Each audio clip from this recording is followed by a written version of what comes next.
Well, it doesn't get any more simple than this. The Tigers playing the Panthers this afternoon. The winner grabs the last position in the top 5 and a finals berth next week. And this is a taste of the finals action that is coming up this afternoon at the Adelaide Oval in round 23. Glenelg against South Adelaide. And Chiggy, the last time that the Tigers played in finals, you were playing. That's about 7 years ago. That was a while ago. South have been longer since they've played finals, so both teams just desperate to get back in taste finals action once again. Already the 5 has been affected by last night's result. North beating Port Adelaide by 34 points. And then this afternoon, the most crucial of the weekend clashes. Glenelg against South tomorrow. Sturt against the Eagles, West against Central. The final 5 is not certain yet as we look through it at the moment. The Roosters are on top courtesy of that win last night. And then as we go down, 0.51% separating South and Glenelg, it could become important if it's a draw. It could, but you'd imagine whoever wins this game will jump Port, finish 4th, but play Port Adelaide next week. And as we look at their last 6 meetings, this is an indication of how well matched they are. 3 games apiece. Yeah, Glenelg won both games this year, South both last year, but it's really open today. It could be anybody's game, I think. Blustery conditions here this afternoon, evidenced by Sodas. That hair, what's it doing, Sodas? Well, it's doing a fair bit, the shag, isn't it? Might have to get some hairspray on that later on. But let's get to the football, the important stuff. Glenelg, some good news coming out of the Tiger camp. Adam Fisher played in the 2s today and got through unscathed. I think that's his first run since June when he had that ankle problem. He'll play next week in the finals if Glenelg survive and get through today. The other inclusion we've got coming in today is James Sella. Now, he'll want a good performance to boost his draft stocks for later in the year. And Mark Micken, very keen to keep his clean sheet against the Panthers this year. I guess you always go into a game anticipating, possibilities from the opposition, but really we've focused a lot on what we need to do, and just getting our players to the game ready to play in a good frame of mind and feeling confident and ready to go. So that's really been our focus. I think Glenelg backline have got a really big task today. South's got a strong forward line with multiple goal kickers. Backwell was also a key. He's been in great form all year and winning plenty of the football. So you imagine he will be dangerous today. And so there's some important late mail for the Panthers. Yes, there sure is. Benny Warren, their #1 goal kicker, out of the side with a knee problem. So if South get through today, it'll be interesting to see whether he can front up next week in an elimination final. That means the spotlight will be heavily focused on Dale Ellis, the former Eagles boy. He needs to perform well and team up with Cupido to help South kick a winning score. And big Robbie Pyman, well, the big question is, what's he going to do today? They haven't beaten Glenelg twice this year. What is South up to? I don't think there's anything special that we're going to be doing or plucking things out of our backside. I think that the main thing that we'll be doing is focus on what we've been doing all year, which has been a real hard run style of football. And if we can put that together for 4 quarters of football, we've shown we can beat anyone. Warren out is obviously a big loss for South. They've still got Cupido there, Ilderson, Toomey, Kenner. They've got plenty of goal kickers there. Strong midfield, good running back line. I think they look really balanced, probably better so than Glenelg, and will be hard to beat today. So just mentioned those conditions briefly before. What are they going to moderate later this afternoon? Well, the whisper from the Weather Bureau is that it will get a little bit tougher later on, but at the moment it's good. 15 degrees. There is a strong breeze. Clay Sampson won the toss, and South will be kicking with that, probably worth around about 2 or 3 goals.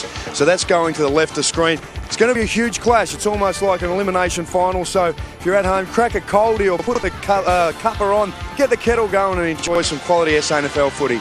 Should be a great match. I should mention that the breeze isn't that strong. That video effect we had of the clouds going across the ground, it was an effect, trust me. And the breeze is strong, but not blowing at about 80 knots, according to that shot we had. The Bay's just preparing for the first bounce, and it's time for Michael Maney to take us into that opening bounce. Very much looking forward to it, Neil. This game, finals have come a week early in SANFL football. Umpires Day, Doddridge and Gary Feeler will have a job on their hands. That breeze, just looking in the reserves game just prior to this one where South Adelaide came from the clouds. They were 8 goals or more down. There's Mark Micken. 8 goals down at 3/4 time. It really did come home with that breeze, so it will have an effect on the game. There is no question about that. That coach's box, Stephen Rowe, just to Mark Micken's right. Peter Caven amongst there as well. Done particularly well with this team, Nick, this year. There's Bryce Gibbs. He needs to stand up today.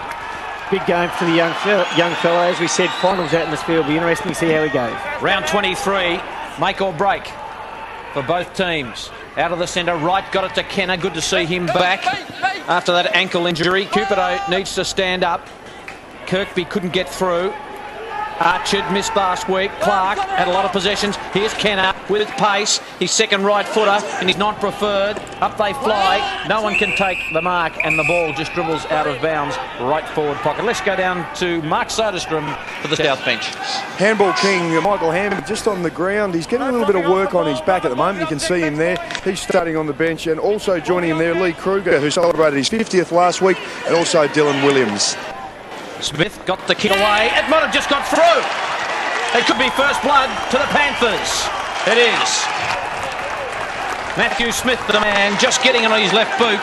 And they've got the first. That's a good start. And we've just gone 1 minute. Just the start South would have liked. Very dangerous there. Smith just the snap around the corner. McConnell in the forward line there, couldn't get his hand to it, but that's just working hard early. South Adelaide winning it out of the centre, getting out of forward line early and getting it at the very much wanted first goal of the match. Smith, you see there at the bottom of the screen on the wing.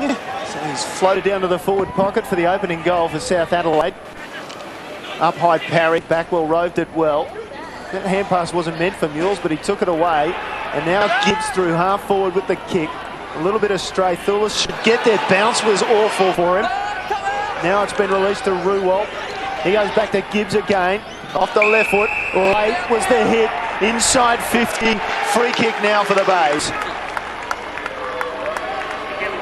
Be interesting there, Neil, seeing if they try to rough up on Bryce Gibbs early just to try to unsettle him, but certainly didn't pay in that situation. It was the late contact, and Glenelg getting a kick pretty much right in the goal square.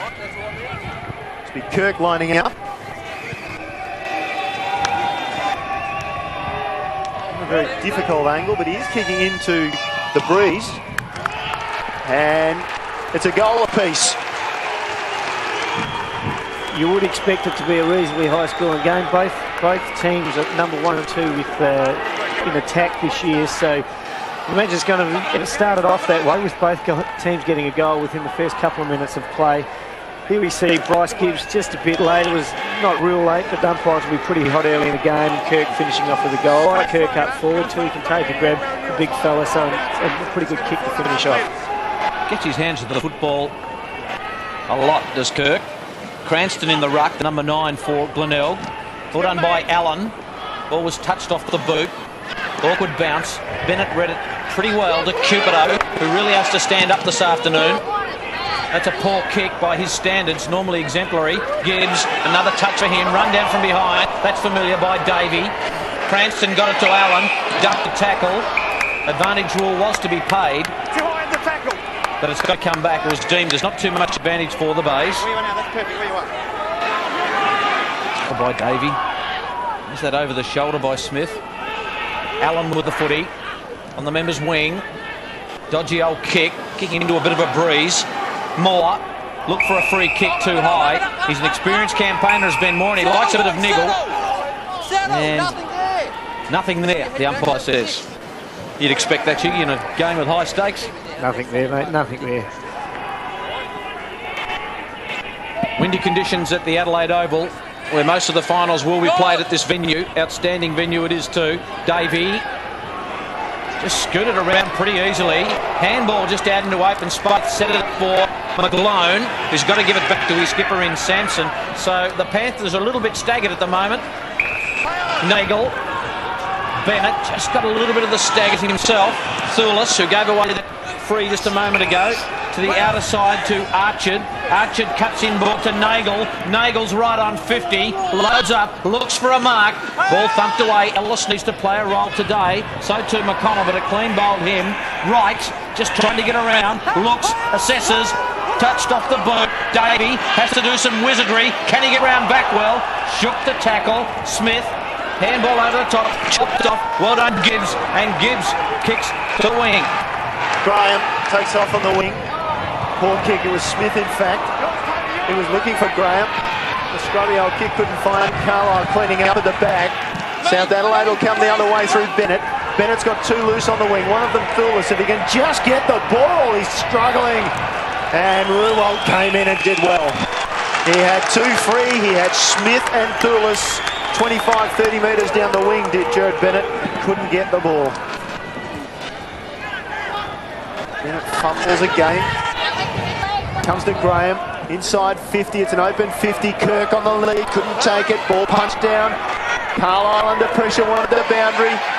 Well done by Doldig. Should be a goal. He's missed. Well, point blank range. And Kirk misses. Both teams, you can see the pressure out there and the nerves in making some silly mistakes at the moment. Kirk probably had a little bit more time there than he thought. Big man though, so he'll be disappointed with that. But both teams making some mistakes, some skill errors. Conditions aren't easy, but also I think nerves at the moment. Good work by Doldig to get it to Kirk. Very close. Long kick by Carlisle, over the back, Parry, Smith. That's good work. Got it towards Moore. Moore's got Backle in space. Oh, can't take the mark. He fumbled what he should normally have taken. Wright comes in for South. Archer got it away to Hakely. So South out of trouble, and a couple of fumbles by the Bays allow them to go forward. This is good play by Mules. Mules keeps it low. That's good play. Gains his side 45 metres. Graham was the target. Just hovering over the football, and Thulis comes through. Let's go to Mark. He's got the Glenelg bench. Sitting on the pine there, James Seller, who'll be keen to jump on the ground and help out his Brighton High School teammate Bryce Gibbs, who started well. Also Angus Lally and Bradley Yeomans. Allen tried to take it with him. Good tackle. And a ball up. And a good start to this game. Stakes pretty high, as we've mentioned. The winner will go into the finals. They can't leave anything out on that ground today, both teams, and I don't think they will. And a good start. Bennett tries to come through with the long sleeves. Graham. Ryan Bennett got it away to Kenner. Kenner looks for Davey in a one-on-one. Thumped away by Panozzo. Reading it well, Mules. Kick needs to be important. Sundquist. Sundquist goes. His target's Kirk. Doldig's there. Can't take the mark. Roped by Cranston. Tackled away. Will he get a free kick, Cranston? He was held. He got rid of the footy and held on too long. Cranston gets it. Probably a little bit lucky there, Big Trev, I would say. The ball sort of popped out within the tackle. I think we may see the replay in a sec, but he certainly will take it in front of goal like that. But as we can see there, ball just gets thrown out there in the tackle. Harry held on a little bit too long, but didn't see the ball went out. So Trev Cranston going back for a kick. Trevor Cranston just booted the 1 goal this year. Bit of pressure on. He splits the middle. The Bays get their second, albeit extremely fortunately. Yes, and I think they'll take them anyway today. As you said, big prize at the end of the day. As you can see, the ball there, great tackle by Parry. Didn't realise the ball had popped out and just swung him to the ground after. So technically it's probably there, but you would say he's a little bit stiff. You need to have a feel for that sort of thing, do you think? He got rid of it. The tackle, he was blindsided. That's a tough call. It is a tough call. Get in front of goal as well. Just a reminder with that margin, the breeze blowing to the left of screen, so the Bays have done very well, and it is a fair old breeze out there at the moment. Back will tie it up within that 10-metre centre square, or centre circle, I should say, not square.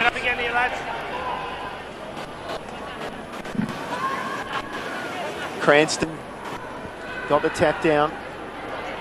Clark it well, went to the ground, got it to Smith, still it's play on from the umpire. Allen takes his man to ground. And we'll get another ball up. Come again here, boys. Straight up, please. Struggle to get the ball out of the centre square at the moment. Cranston wanting to take a run at Parry, who did well, but just palmed the ball down. And now they all crowd round over Cupido and look for a bit of niggle in there, perhaps. Our third attempt to get the ball away from the centre square. Parry all over the top of Backwell. Umpire said that was okay. Clark did well off the McGlone down to half forward with the kick. Couldn't find his target. Ellis stretched. Well done by Archer. Tried to keep the ball in and squared it up partially. Rogers escorted it across the line. So we'll get a throw in. 7 points to the margin. It's in the forward pocket for Port Adelaide, for South Adelaide.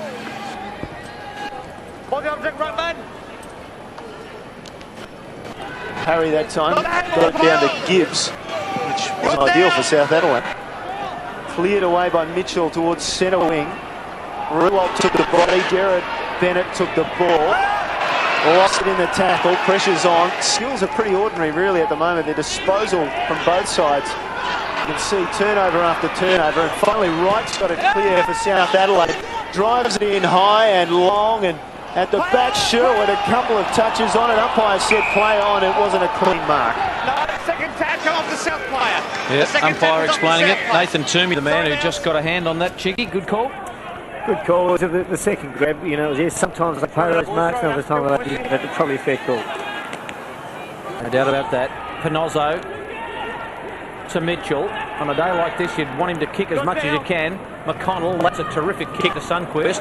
Did he get a push? Umpire said no. Was Thurles held? He said no. Was Thurles pushed? He said no. Here comes Ilgerson. And the umpire's just letting it go. Good umpiring. Don't mind that. If they can just let the game flow, they just need to be consistent with it. Absolutely. Let the game go. Both teams still trying to settle in. I think it's a great opportunity for one team. Whichever one settles first can have a real advantage and get a bit of a break early in this game. Out the back to Archard. His jumper was held. Hovering close to the ground. Got a handball away. No free kick. Gibbs working close to the line. Oh, gave it straight to Archard. Archard threw on the boot. And it's just hit the post, I think. And it's one behind. Gibbs getting plenty of it early and looking pretty stable there as well. He's looking good, so good start for Bryce Gibbs. It's good to see if we can keep it going. Mitchell is one of those attempted long kicks into the breeze. Even Mitchell restricted. Bennett, he's done well at centre half back thus far. Hand passed over to Clark, who was taken over the line by Moore, and still a niggle continues between the two sides. Plenty at stake this afternoon. Winner to claim a place in the major round. Long droughts for both clubs. 1999 for the Bays and for South 1992 when they last played in the final. Clark couldn't take control. Moore got it out of there. Further down centre wing. Well picked up by Nagel. Hand pass back to his skipper Sampson. Dropped it in short. Advantage was possible. Then umpire called it back. Clark went in and bowled over his opponent McConnell, who wasn't expecting it because the whistle had blown, umpire. The whistle? Nah, you wouldn't, would you? Yeah, good on you. I think if you were David Clark, I think you'd be keeping out of the way of any trouble, wouldn't you? It's been reported about 3 times this year. He has been suspended every time. South are still smarting over at least 2 of those, I think. Gibbs inside defensive 50. Sherwood then set up Kirkby. Kirkby was good, but he went to his left, of course. Archard wasn't aware of that. Now Gibbs outside 50 with a kick high. Well rode by Allen. Well tackled too by Parry. Now Clark belted back inside 50. And good mark by Sherwood. And you get the feeling, Chicky, they're wasting that ball, pumping it in like that. You've got to be pretty careful days like today. It's going to be tough to kick goals with the breeze, so you want to make sure you're using the footy as well as you can going into the 50. Speak about using the footy. There is a perfect example from Sherwood to find Sundquist at half back. Originally a Glenelg boy, good to see him back in the Tigers' colours after a stint at the Swans. That breeze is really going to causing the players some trouble, isn't it, Chiggy? And sometimes when the ball bounces, the ball does catch the breeze in swirly conditions. It makes it very difficult at ground level for them as well. Certainly is at the moment. Both teams are really struggling. The skill level hasn't been high, and players like Cupido and Davey would certainly want the delivery into the forward line to be a bit better. Over the top, Jared Wright, another pack forming, but no clear advantage to either side, even though Glenelg lead by a goal. And you'd say maybe Glenelg, because of the breeze factor, they may just have the honours at this stage on the scoreboard. 14.5 gone. Both coaches' boxes would be really summing up the situation at the moment, as do the players. Rewalt, like the look of this player, he's been terrific all year. McConnell likewise, may have got a free kick. Here's Davey, catch me if you can. Squared it up, he's looking and finding Ellis. Lovely kick, Davey. Terrific work, and his pace to break the line is going to be important this afternoon. He's the player Glenelg really got to watch. They got Pinozzo on him at the moment. Pinozzo is quick, so probably not as quick as Davey because he's exceptionally quick, but I think that is a good matchup. He's just got to watch every minute of the game. He gets a metre on you. No closer, boys. It'll stay a metre even if you're quick. Here's Ellis. Good looking kick. The Panthers square it up at the 15-minute mark of the first term. And the scoreboard probably tells the story. Both teams real arm wrestle at the moment. See Davey here, as soon as he gets in, he's lightning quick. McConnell, probably not the quickest player in Glenelg's team. They had no chance to get him, but a lovely kick out in front of Ellis there. Some good body work off the play as well by some South players there. And it was great, gave Ellis plenty of time to take the grab and go back and kick the goal. Ilderson was the player who certainly did some great shepherding off the play there. And the Davey of 2006 kicked that to position. The Davey before that might blast away. Moore, in the end, did well. Just got it to Graham, smothered by Cupido. Here comes Davey. How can you find that much space in that? He was surrounded and got the ball out. Now it's with Smith, inside forward, 54. Well, he was looking for it, targeting Toomey, but he couldn't take the mark. Now Mitchell outside 50, defensively going towards the wing. McGlone close to Moore. Moore somehow got it forward. It's now on centre wing. Thurles, good dummy, good skills. Found Smith in the centre. Handby to his left. Decides to go short, looking for Davey. Skills let him down. Mitchell intercepted. He takes the mark for the Tigers defensively at about 40 metres from goal. Now waiting. Good pass. Found Sundquist. Can play on. Down to half forward. He can go. And a nice mark taken by Smith. Wants a runner. Sundquist was there, decides against it. Instead, he goes long. Not the best of kicks to the advantage of his side. Kruger came in. Hand pass quickly to Carlisle. Outside the defensive area again, and Moore was there. Punched on by Clark. Kept his feet. He's got a break. He'll run on, and the bounce just didn't help him out there. Mules came through. Tigers will attack again. Moore's got it. Outside attacking 50. Poor kick. Taken by Thurles. Thurles. Just a battle of the half-back lines at the moment. That's a terrific kick to find Clark, who pushes off Mules. He wants to go short. He does so. Looking for Toomey. Can't take the mark. Mitchell comes in. The 222s.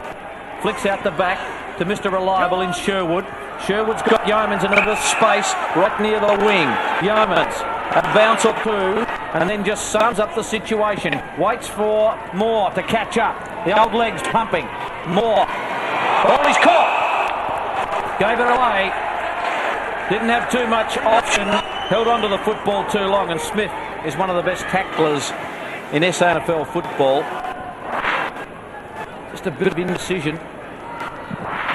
But at least he's in there, and he's had a few possessions. Smith goes to Ellis with a huge leap.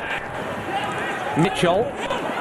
Well done, Handby, with that handball. Clark. Short kick. Just off the inside. Here comes Ilgerson. Good tackle, Mules. Ball spills free. Canozzo uses Rogers. He could be hot. Handball's pretty good to Graham, who gives it to Mitchell. Mitchell goes at right angles, looking for McConnell and Gibbs. Good talk by both of them. Gibbs with the footy to the wing to Backwell, who's been quiet. His kick, looking for Doldig. Carlisle got in front. That'll be a good battle. Doldig's kick. Oh, which way will it bounce? Is that a miracle goal? No, it's not. Well, I'll tell you what, we saw Jamie Blatko kick one out here a couple of weeks ago, and not too dissimilar to that, except it went through the middle. Handby away, they bring the ball in quickly. No waiting, no delay. Clark on centre wing. Ruwell took it away for the Tigers. Now the Panthers will clear it from half back. The captain, Sampson. The kick travels 45, 50 metres.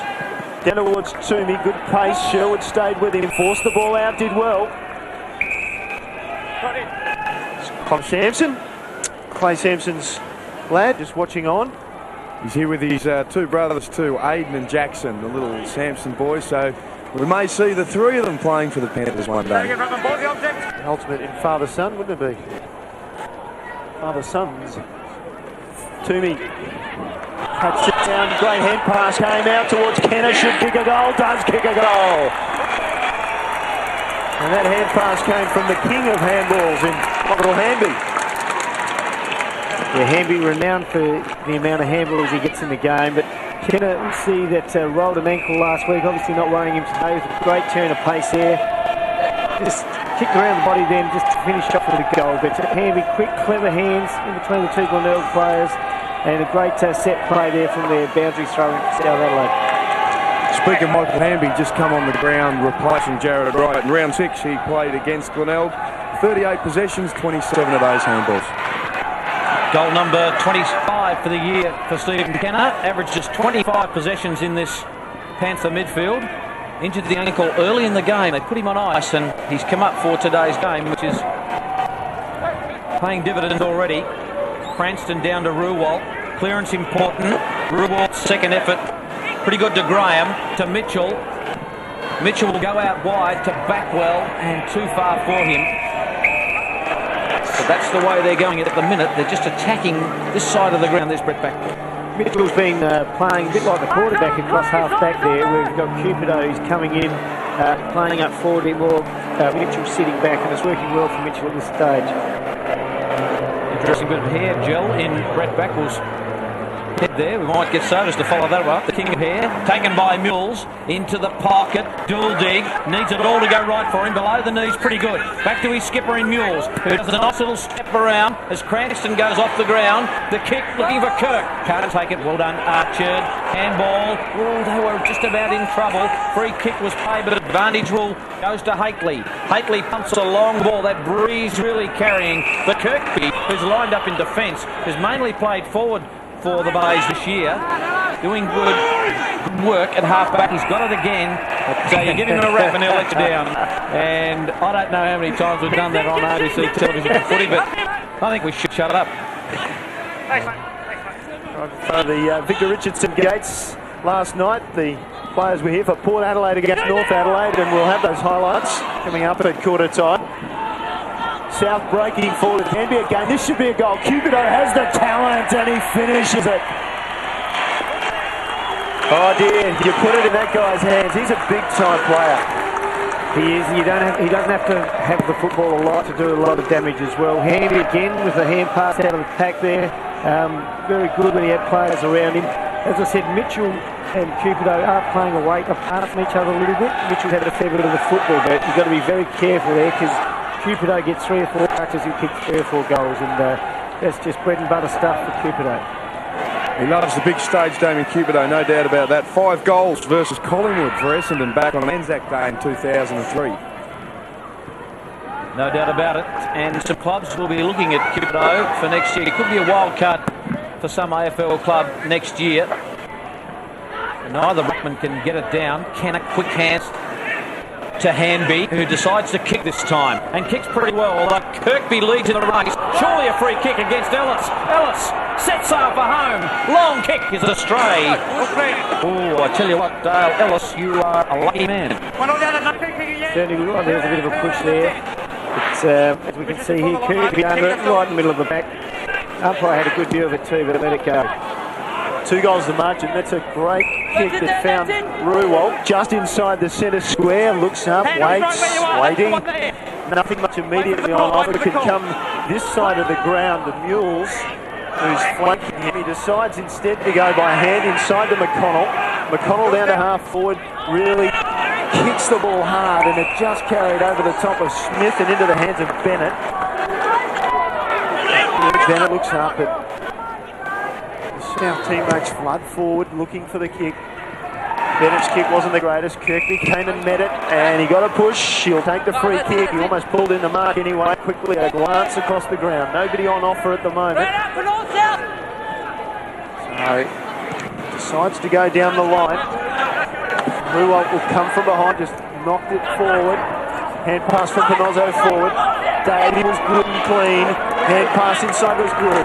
Archard, Smith, McGlone. They combine well. McGlone's on centre wing.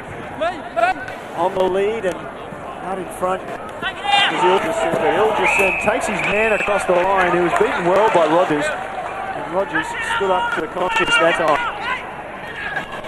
So it's down at half forward left for South Adelaide. Well into time on in the second term, 12 points to the margin. McConnell at the back, Ruckman got nowhere near it, confused by the breeze. McConnell confused his opponent Parry, got around on the right foot. McGlone from behind, punched it out, no, yes. Umpire said it was out of bounds. Very good call there by the boundary umpire. That definitely was out of bounds. While we're on the umpires, during the week, the SANFL Umpires Association awarded live membership to league umpire Colin Ralston, trainer Chris Finlayson, and also Craig Lennon.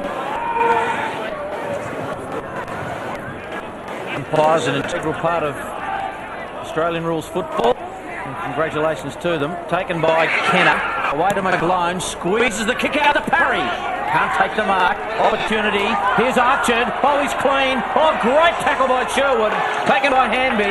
Handball looking for Ilgerson. South still a chance. Parry can't get it. Mules has got him. Ball up. That is terrific work by Glenelg in the defensive area. Just the pressure there, fantastic tackle by Sherwood. He's been good early today. Glenelg just need to keep the pressure on here. Pretty right with the breeze. You'd say 2 goals difference, but they don't want South to get another goal here. Like the blood rule sodas, Clay Sampson coming off. Yeah, just sneaking off. He looks okay. A little bit of blood just on his right knee there. Not too bad at all. They'll patch that up. Coming onto the ground is Kruger. Lee Kruger in his 50th last week. Worked his way as a regular in the Panthers outfit. Gets his opportunity in a hot game. Panozzo taken to ground by Archard. No free kick. Ball held to him. Umpire Doddridge said no prior opportunity. 26-minute mark of the first quarter in round 23 in this crucial match at the Adelaide Oval. There's Luke Panozzo. Toomey. High kick by Handby. It floats. Didn't go 15. Over the back. Ilgerson a show, but Mules concedes the rush behind. Mules has been very good this first quarter for Glenelg too. His first, really, I suppose you want to stand up as captain of the club today. They want to make sure they're playing finals football. So very desperate betting Mules at the moment, been good.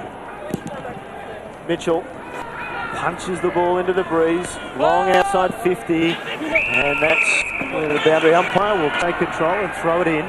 13 points to the margin, close to the quarter time. See there, I think the pitch in the middle of the ground might have been responsible for that bit of blood flowing from Clay Sampson's knee. Smith. Oh, well done by back ball. Got it away to Davey though, and Davey inside 50. Ilgerson will fly from behind Rogers with the punch. Sherwood did well and rushed it through. South certainly just putting a bit of pressure on Glenelg at the moment. They're winning the footy around the stoppages. Robbie Pyman would be pretty happy with what he's seen, I think, this first quarter. But still anyone's game at the moment. No question about that. Mules, as I said, ran forward to the mark. Kick had too much on. Looking for Smith, but Bennett, who's had a rough couple of weeks, Jared Bennett, with his skills, but like he started off okay this afternoon. Reece Archard kicks to the pocket, and a good kick too, and finds McGlone, who drifted down. This is a pretty awkward kick from there, Chiggy. What does he need to do here? Well, he's got the breeze going into the face of the goal, so he just sits it up out in front. You know, he should be able to let the breeze drift it in, but he's certainly looking to give it off at the moment. He goes to Ellis, which is not a bad option. Ellis can really hoof a footy. I don't think he's got there for a goal. He's certainly made the distance. That breeze really is carrying that footy a long way. It was off about 1 or 2 steps too, so it was a lovely leg, but just didn't have the accuracy there. Well, you do wonder, as this man David Mitchell comes back, he'd be looking at hoisting one from the centre, I would have thought, today on the breeze in the next quarter. Watch his kicks go, because he's ploughing into the breeze, and we know he's a very long kick, and he's getting 50 metres plus on his kick-ins. Here he goes this time. Gee, that's a good punch outside 50. And a good mark taken there, pulled down by Kirkby. And Kirkby looks up. He had more briefly free, but as he slipped, he decided against releasing the ball. Can't be much time left in the quarter. 15 points the margin in favour of South. Graham over the top, more in space, can play on, does so. Down to half forward, long and high looking for Doldick. Coming across Willis to help out his teammate Carlisle. Off the ground, out of bounds. Is it enough at the moment, Chiggy, with that breeze? Well, you know, that breeze is pretty strong. Glenelg seem to be playing that bit of a stop-start game where they play much better when they're running freely, but that may be a tactic into the breeze just to try to slow the game down a bit as well. Archard outnumbered there. Sunkers takes it away for the Bays. Inside forward 50. Sella was there, ball carried the pack. Sella makes the tackle on Thulis. We'll get a ball up, only 25 metres from the Tigers' goal, and they'd want one late in this quarter, no doubt about that. If they get no one here, they'd certainly be very happy with the first quarter, I would think. But again, South will be desperate to hold it out. Glenelg on the cusp of losing their 6th first quarter this year. They've had an outstanding record in first terms, 14-5. And South Adelaide also a good starters, 11-7. So they won't trail by too much though. That won't worry them too much. We've ticked into 30.5. Brett Backwell there with the plug up the right nostril. Bennett, you've got to get rid of it here, take it out of the ruck, and he just dropped the footy. It's a hot ball when you take it out of the ruck. Yeah, and that's the rule, and I've played it all year, so Bennett should know that. If you take it out of the ruck, you've got to get rid of it straight away. So, especially in this position, but right in front of goals, it could be damaging for them. But not an easy kick into this win. Matthew Graham, 11 goals, 7 this year. This will be interesting as far as the breeze is concerned. Bit unknown at the moment. Important kick for Matthew Graham. South Adelaide by 15. He can take it back to 9. It's a good-looking kick. It's got the journey. Lovely kick, Matthew Graham. Well, I think that may tell a story, Chiggy, for the second quarter. Well, I think South has really sort of pretty much dominated the last half of this quarter. But you see, he took it out of the ruck there. Robbie Pyman would be very disappointed with that, because that is a rule that the umpire have been very hot on, and it was the correct decision. But it was a great kick there by Graham, because he was into that breeze, a very strong breeze. But just what Glenelg needed to keep him right in touch at quarter time, and I think they'll be pretty happy with the result. Yeah, 9 points the margin, just the sort of medicine the Bays needed then. Archie out of the middle, dummies a hand pass, decides to go off the left, and well, dropped what he should have taken, Bryce Gibbs, but gee, he followed up well. Geez, a good player. We won't see much more of him, you would think, in South Australia. I don't think that the Crows or the Power are going to pick him up in the draft. Mitchell punches that kick, well done. McConnell way out wide. Looks up, you can sense that the Bays are looking just to shut things off. And McConnell with the final kick of the quarter. And at quarter time, into the breeze, I think they'd be pretty happy with that, the Bays, as we look at that scoreline, which reads 4-5-29 South, Glenelg 3-2-20. Yeah, I think Glenelg would be happy with that, Neil. They certainly worked hard, but I thought South looked better late in that quarter. But Glenelg will be happy with the end. And now we're across to Mark Soderstrom. Been listening into the Tigers huddle, Soders, and I guess they'd be reasonably pleased with the opening term. Yeah, they sure are. It's a happy camp over there because the breeze is very strong. Now, standing out here in the centre, it's worth at least 3, perhaps 4 goals. So, pretty impressive effort by the Tigers there. Peter Caven, their defensive coach, just talked to the boys now with the breeze to attack from half-back, and not much better teacher available to talk about attacking from half-back, which he did so well for the Crows in 97 and 98. And then Mark Bicken, he had the boys together. What he wanted them to do was their forward line just to put a lot of pressure on South defenders. South do attack from defence, and they do that well. McGlone, Archer, those sort of guys. So he wants his boys just to work very hard and keeping the pressure on to retain the ball so South can't run it up against the breeze. And there's a big prize on offer for these two teams here this afternoon. A place in those finals. Here's Michael Maney with the second term. Thanks, Neil. You can't help but think when you hear Tirana, you think of Peter Brock, and very sad to hear of his passing during the course of the week. Round 23 action continuing at the Adelaide Oval. Gibbs got it out to Mitchell. Here's a launch from Mitchell. It's gone 65 metres. Good mark, Thulis. He is a good player, Josh Thulis. Gets it to right at half-back. South Adelaide lead the contest by 9 points. Hakely. Interesting to see how Glenelg attack down breeze in this quarter. I think it's pretty clear from David Mitchell they're going to pump it long to a certain degree, Chiggy. I think they will, but I don't think it's easy to kick goals with this breeze either, so I don't know if it's going to be as big a factor as people are saying. Still might need to be methodical. Nagel. A high kick. Cupido had a look and then went. But well done, Rogers. Just got tackled right at the end of that, but good enough to get it to Graham. Graham being hounded by Thulis. Graham's high kick. Dobbs in the middle of this. and had his name written all over it. Yeah, that was a great grab by Matty Goldie. I think he's actually looked very good when they went forward in the first quarter too. Didn't have a lot of opportunities, not in his legs, but he just looked sharp with his hands in tight. So I think if they can get him quick to Matty Goldie, he could be very dangerous today. And it was a great pack grab there, but a lovely quick movement by Cornell moving him forward.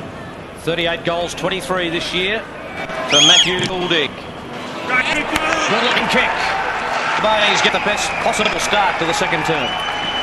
Yeah, that's what they'll be wanting. They really want to set the game up in the second term, I would say. As we can see, they're getting it quick and long. Again, putting the South defence under pressure. And Matty Goldie, pretty easy mark in the end.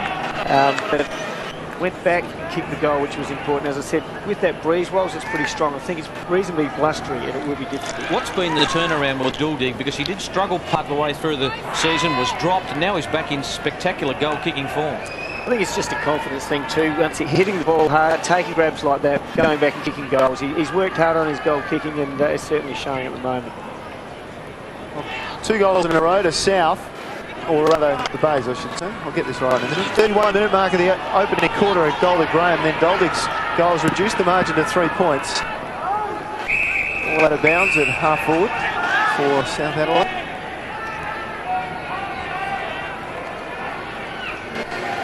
Cranston and Harry with Cupido there just in screen. He's probably more prominent than I've seen him in an opening quarter. He seems to take a while to get into a game.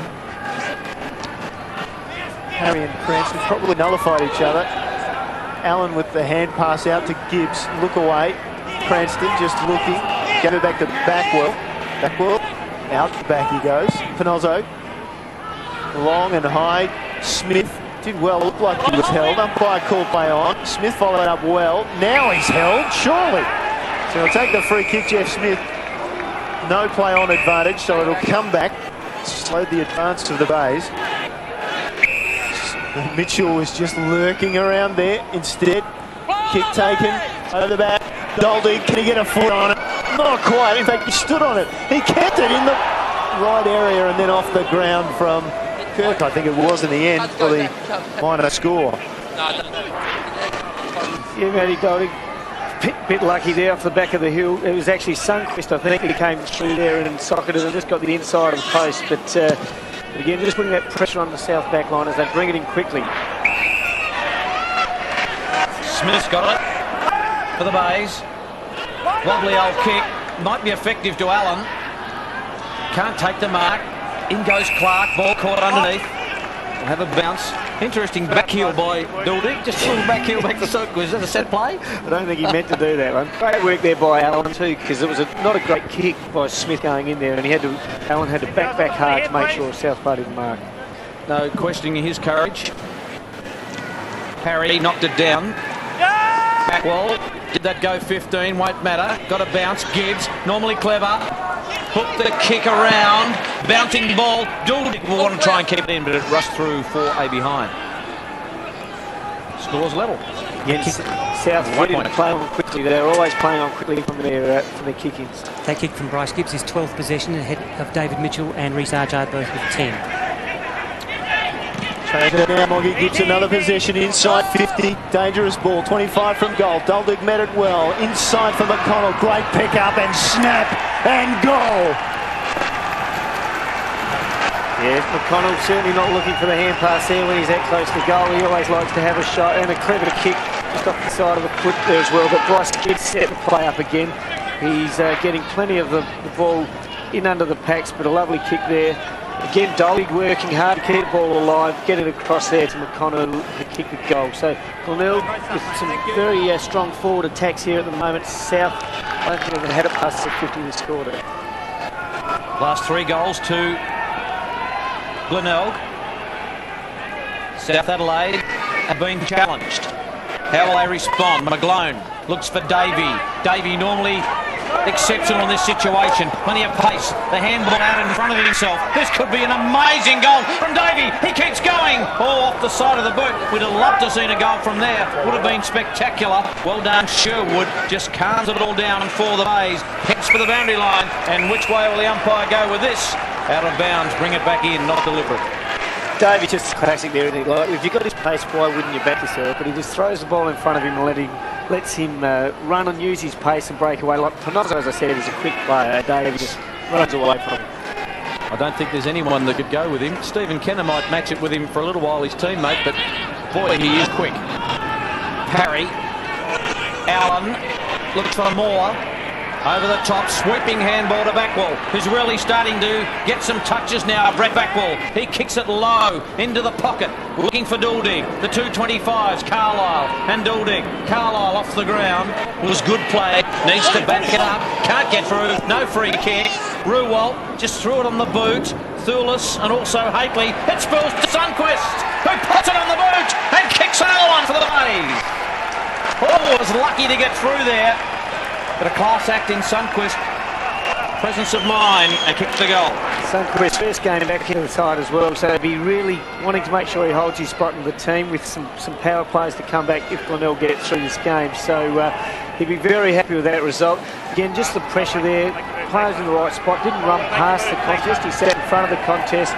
Always a spot to be. The ball popped out and he was good enough to finish off with a goal. So Jared Sundquist gets his first goal and he'll be very happy with that result. First goal of the season, in fact. Jared Sundquist returning to the Bays this season after 5 years in Sydney, a lot of injuries. Played 9 games of AFL football. Cranston trying to hold the ball above their head and get away. Smith thought, I'll take it, but no. Get a secondary bounce. Jared Bennett's now been given the job on Sundquist just as South Adelaide work out exactly what they're doing down back. Smith, the palm down, Thulis intercepted to Archer. Gibbs' tackle was good. Mitchell, look out. Bang, didn't quite get it. Still carried 60 metres. Put the pressure on. Another goal to Sundquist. Oh, he's having a day out. He'll be doubly happy now, and he's played a lot of his footy across half-back or across the wing area there as well. So not a renowned forward line. Great ruck work there by Smith. Has gone into the centre square there from centre half forward. But Sundquist just clean hands in both his last 2 goals. Mitchell, that booming kick, didn't really get onto it.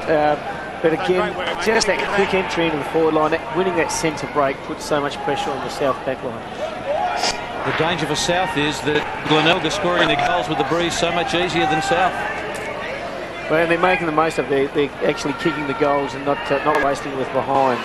Long kick by Mitchell, a factor as well. And Backwell getting into the game. Here's McGlone to Clark.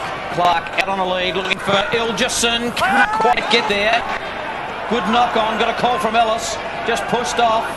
Davey, Ellis dealt with after he'd got rid of the football. Yes, he'll get a free kick against Kirkby. Didn't catch it on camera, I don't think. A little behind the play incident, but Dale Ellis has got a free kick to steady things down for South because they need it. Yeah, this is a very much needed goal by South Adelaide just to settle it. Yeah, I think it was, a bit hard to see there, but obviously a bit of just a tap with the leg. So South just need this just to settle the game down. So Ellis going back for a shot. South haven't kicked a goal since the 22-minute mark of the first term. Ellis bringing it back. Has he done enough? I don't think so. Yes, he has. Well, he didn't like it himself for a second, and sometimes he can be fooled. Goal umpires run here, there and everywhere, but Dale Ellis has got a couple of goals. Okay, we can see here. Didn't seem to be a lot in there, but it was looked more that was in the actual tackle than a leading there. But the umpire paid the fee and Ellis went back. A bit of a pressure goal there, and he'd be very happy with that because gives a bit of a pump there. South know how important that goal was. 10 minutes tick over in the second quarter.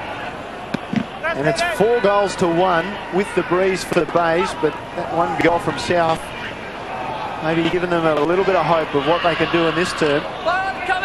Ball still loose, still bobbling around in there.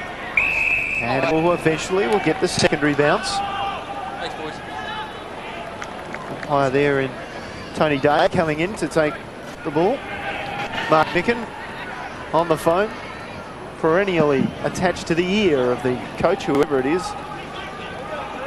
The phone, don't go anywhere without it.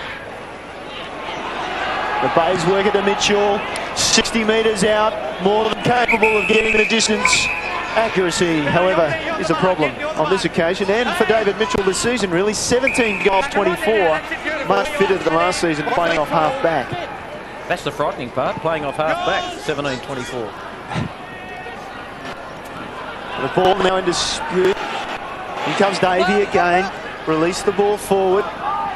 Clark couldn't get it below his knees. Comes out, Cranston slid in over the ball. Umpire calls for it, centre wing.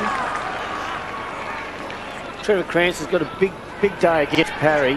You see the South team just trying to swing some changes there, but he just works so hard. Like, he's going to be hard to win the taps, but he works so hard around the ground for you. He's a great player. Smith got it down. Allen got through traffic pretty well. Into the pocket. Well done, Hately just backed himself over the top. It spins out to Thulis. Thulis has got Archard in the centre. Now he's got to get around. Does it all right. Got around Sherwood. Pumps it inside 50. The kick just set up. Looking for Ellis. Well done, Kirkby. Ellis ran into Kenner. Ellis on the left. Oh, he's had a purple patch. Dale Ellis. Well, we have criticised him on occasion for his inaccuracy, but he's got 3 goals, 2 today. And he is proving that Ben Warren is not just the only target they've got, with Ben Warren being out. No, again, just that quick movement and put Kirkby under extreme pressure. And it was a good kick because Kirkby had to push back into it, but it was clever footy there and a quick, clever kick around the body. So South, the last couple of goals, certainly making a real game of it here now. So margin back to 5 points. Parry, brilliant tap. Thulis quickly Archard. Forward he goes. Ball just sat up for McGlone, didn't quite get there. Moore was in, released it for the Bays. Allen blocked, Cranston took it, gave it wide for Sherwood. Down to half forward he goes. From behind comes Thulis. Now it falls for McConnell. Rue Walt went around on the right foot, gave a nice hand pass to Sundquist, and he can't miss, and he doesn't. 3 goals for Sundquist, answering 3 goals for Ellis from South Adelaide, and the Bays get a reply. The boys probably talking there about their move to put Sundquist up forward, which they'd be pretty happy with. He's got beautiful skills, as we can see. When he gets it inside 50, he's going to pretty much kick the goal. Good work by McConnell there, just to feed it off. Ruwald again, could have had a ping at goals, but gave it to Sundquist to finish with the goal. But South Adelaide are looking pretty good. They're winning it out of the centre square. That's where Glenelg need to tighten up. It's the Sundquist Ellis show at the moment. 3 goals in this turn to Sundquist, 2 to Dale Ellis. It's back to 11 points. Archard, he's clever. Not the best handball. Taken by Smith, who's improving with every match. High kick. Sundquist is in the middle of that. In goes Nagel. Kicked away by Carlisle. He'll hope for the line. Getting close as backball, but just can't reel it in. Boundary throw in, 14 minutes gone in the second term. There's been 3 or 4 occasions where Parry's got the tap and South are clearing it out of centre, but they've just had those fumbles, which has allowed Glenelg to get back in. If they were cleaner with the footy, they could certainly be hurting Glenelg a lot more. Well, a big pack of players. Just when you think there's a momentum shift toward one team, that being Glenelg, South come back. Sets it up, doesn't it? It does. Well, you imagine that's going to be all day. There's a lot on the end of this game, so no one's going to turn it up early in the game here. Kirk, and in goes Smith with the tackle. And another ball up. Play just going nowhere, just halfway through, a bit over halfway through this second term.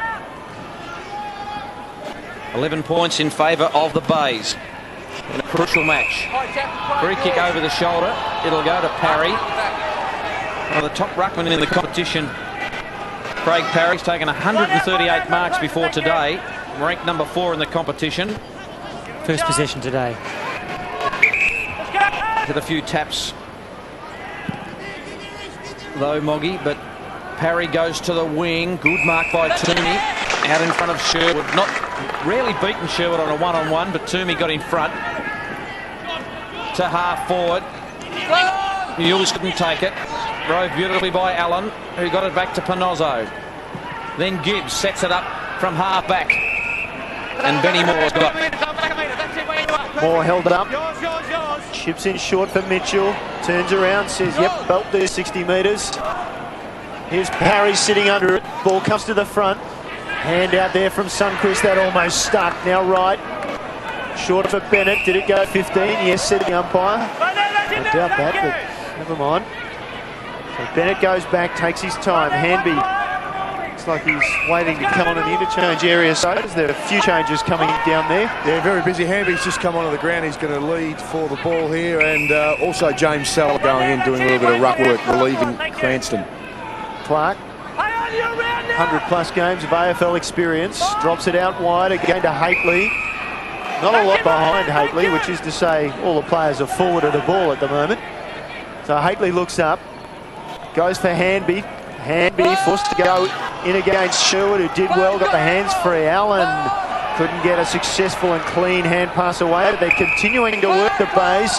They get the advantage. Lally inside forward 50, he looks and he just picks out Parry, who's called the play on. Now Handby forced to kick, and Ruwalt with a great smother. The Bays have numbers around the ball at the moment. Sherwood goes in, he's tackled, will get a ball up. Bodies everywhere, and the pressure was on there from Ruwalt, who gets the congratulations of his teammates as Paul Sherwood goes back in defence. That is a fantastic smother there, coming in, had to really dive to get that smother. Just textbook smother. Pretty passionate about his football, Mark Ruwalt. Settle! Umpire saying settle, settle. Brett Backwell. How many possessions for Backwell, Oggy? Yeah, Backwell's had 8. They'd only had 2 in the first quarter. Slow start, but starting to build. Smith kicked the first goal of the match. Looks for McGlone. And he's got Toomey in his sights. He takes a lovely mark. Nathan Toomey wants to give it off. Does so to McGlone. McGlone inside 50. Good kick. Davey, front and square. The kick just around the corner. A little bit cute, maybe. In goes Rogers. Here's Archard. Normally clever here. Missed the target, which was Cupido. Cupido had to go. So too Mules. How'd he get out of there? Davey got him. Before Yeomans cleared it. Frenetic bit of play there. 20 on the line. The kick finds the line. 18 minutes gone. Oh, I tell you what, we feel like we're at a final, Chiggy, don't we? Well, it is a final. As you can see, Robbie Pyman, he knows it's a final. He's trying to ring some changes there. Davey had the situation where he could have gone for goal, but probably the right decision. Trying to centre, just missed the body. Did the team thing. Kenner. Gibbs with a tackle just a bit high on Kenner. Pretty marginal, that one. Stephen Kenner with it. Wonder what he thinks of all the rumblies at the Carlton Football Club. Played with them for a couple of seasons. Long ball looking for Handby, who just pushes off. A bit of a height difference between Handby and Backwell. Handby decides to go in short to Ilgerson. That's a good mark. A wonderful stretch by Dennis Ilgerson. And I tell you what, he provides just that little bit extra. When Ellis can't get it, Ilgerson presents so well.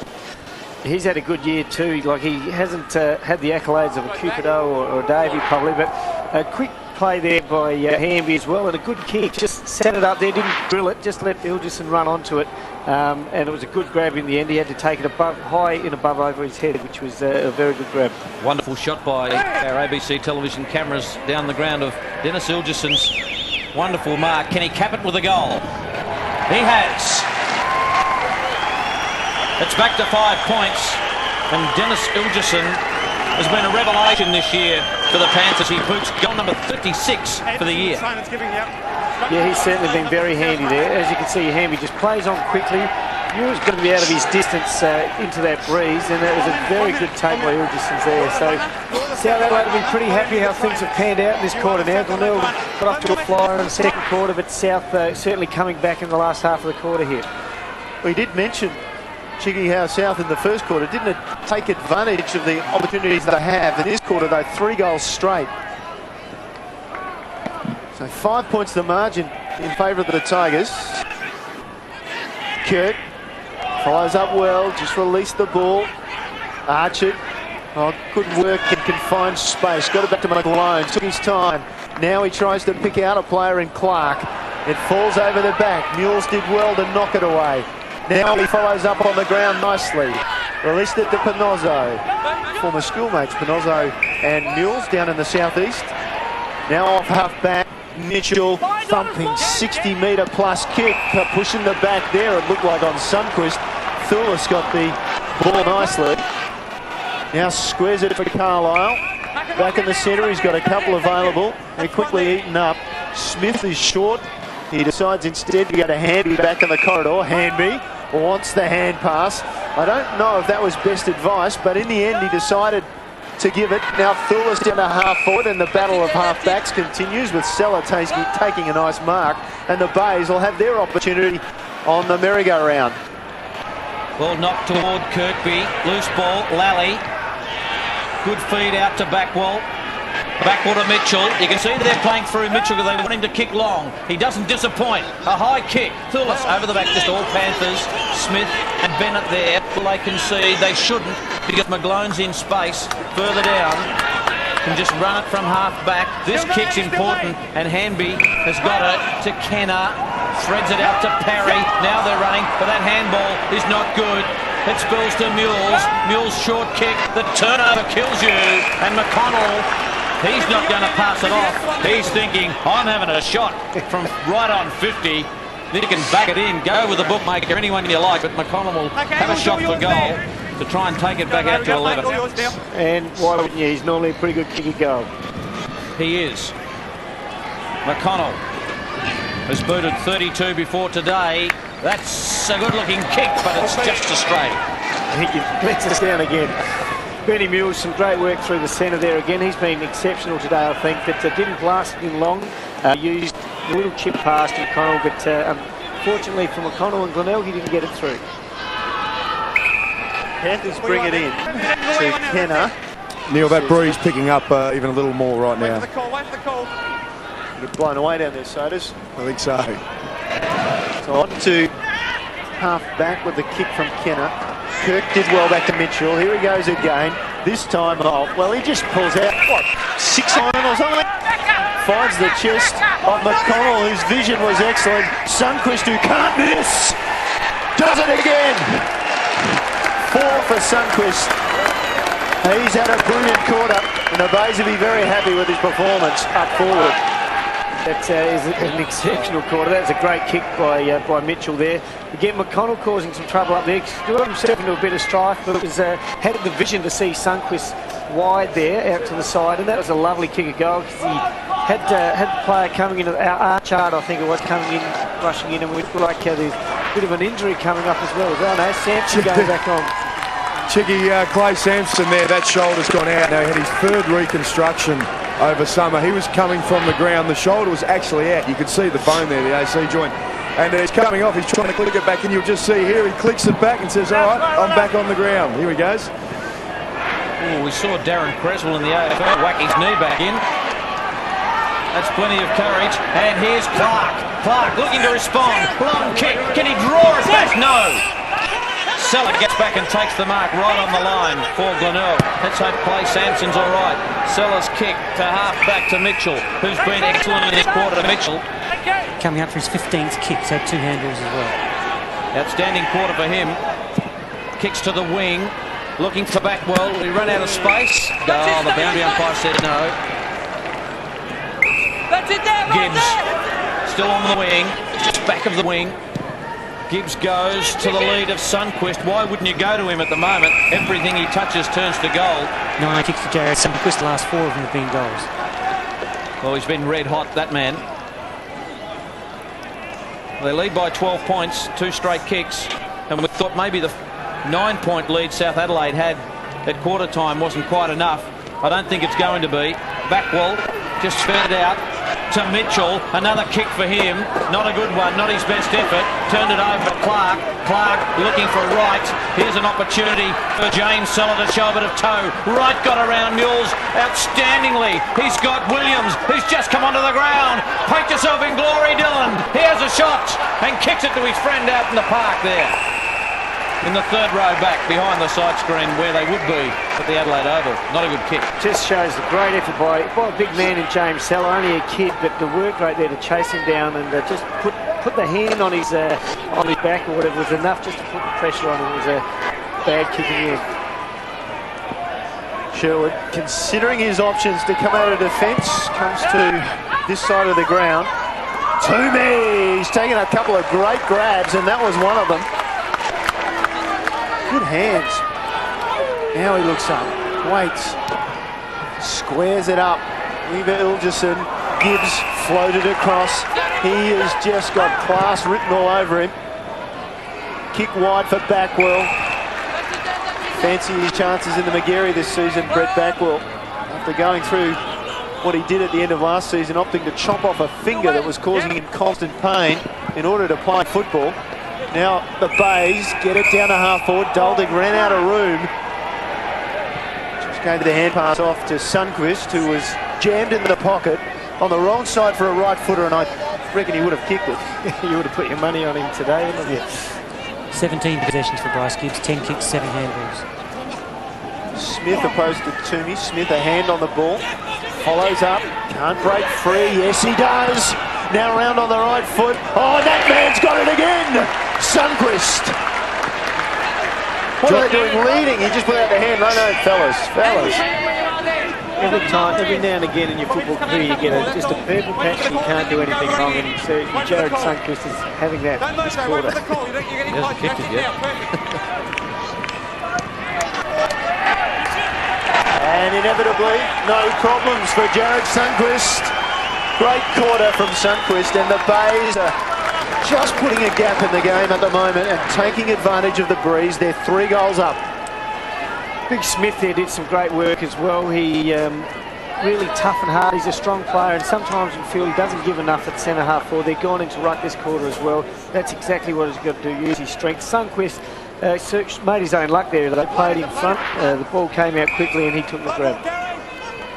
He's got the blood rule as well with Smith coming off at this stage. It's just Smith just ready to be patched up, and Kirk coming on for him. And Josh Thorless finding the going tough against Sundqvist. They would, of course, know each other very well, having spent time at Sydney. And in fact, if you look down back for South, Thorless, McGlone and Bennett all spent time at Sydney when Sundqvist would have been around.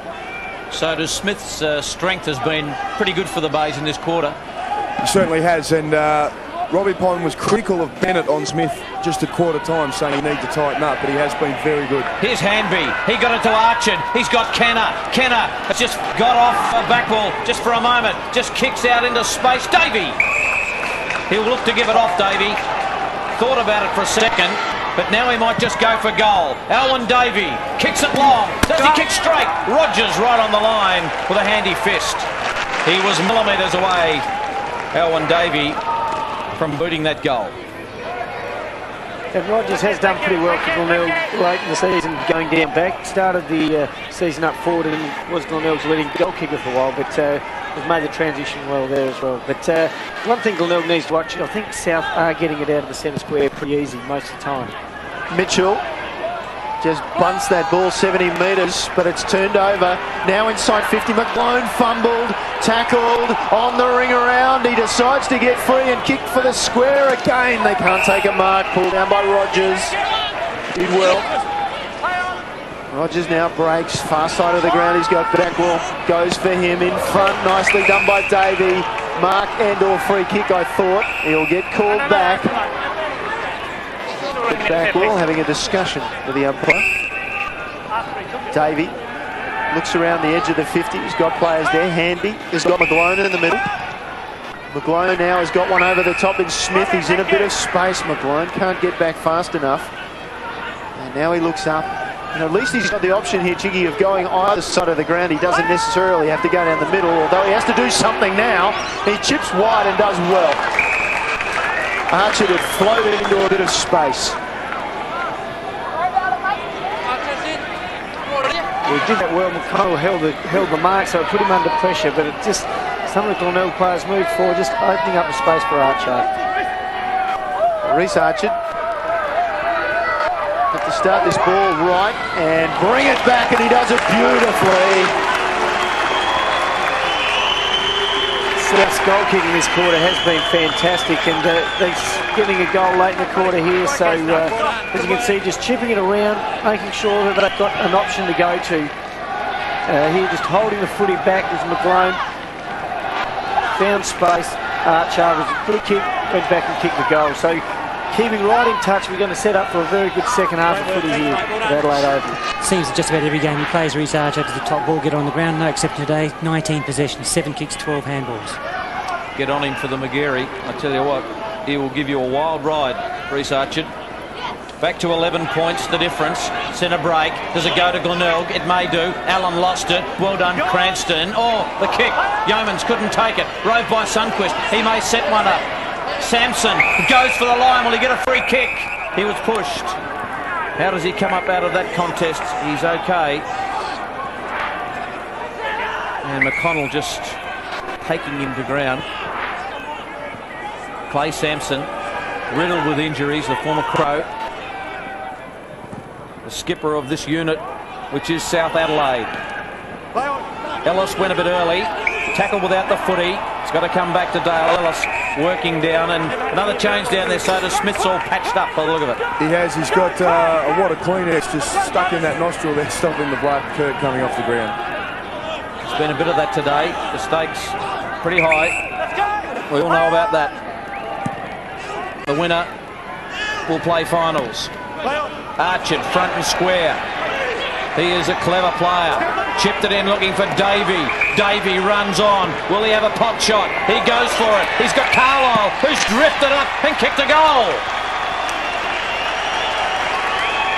Paddy Carlisle kicks his first goal in league footy and ran from fullback to do it. Yeah, Archard's becoming a real worry there. Benny Mules, I think, is matching up there when he's up forward. But Davey, Archard, smaller players are really hurting there.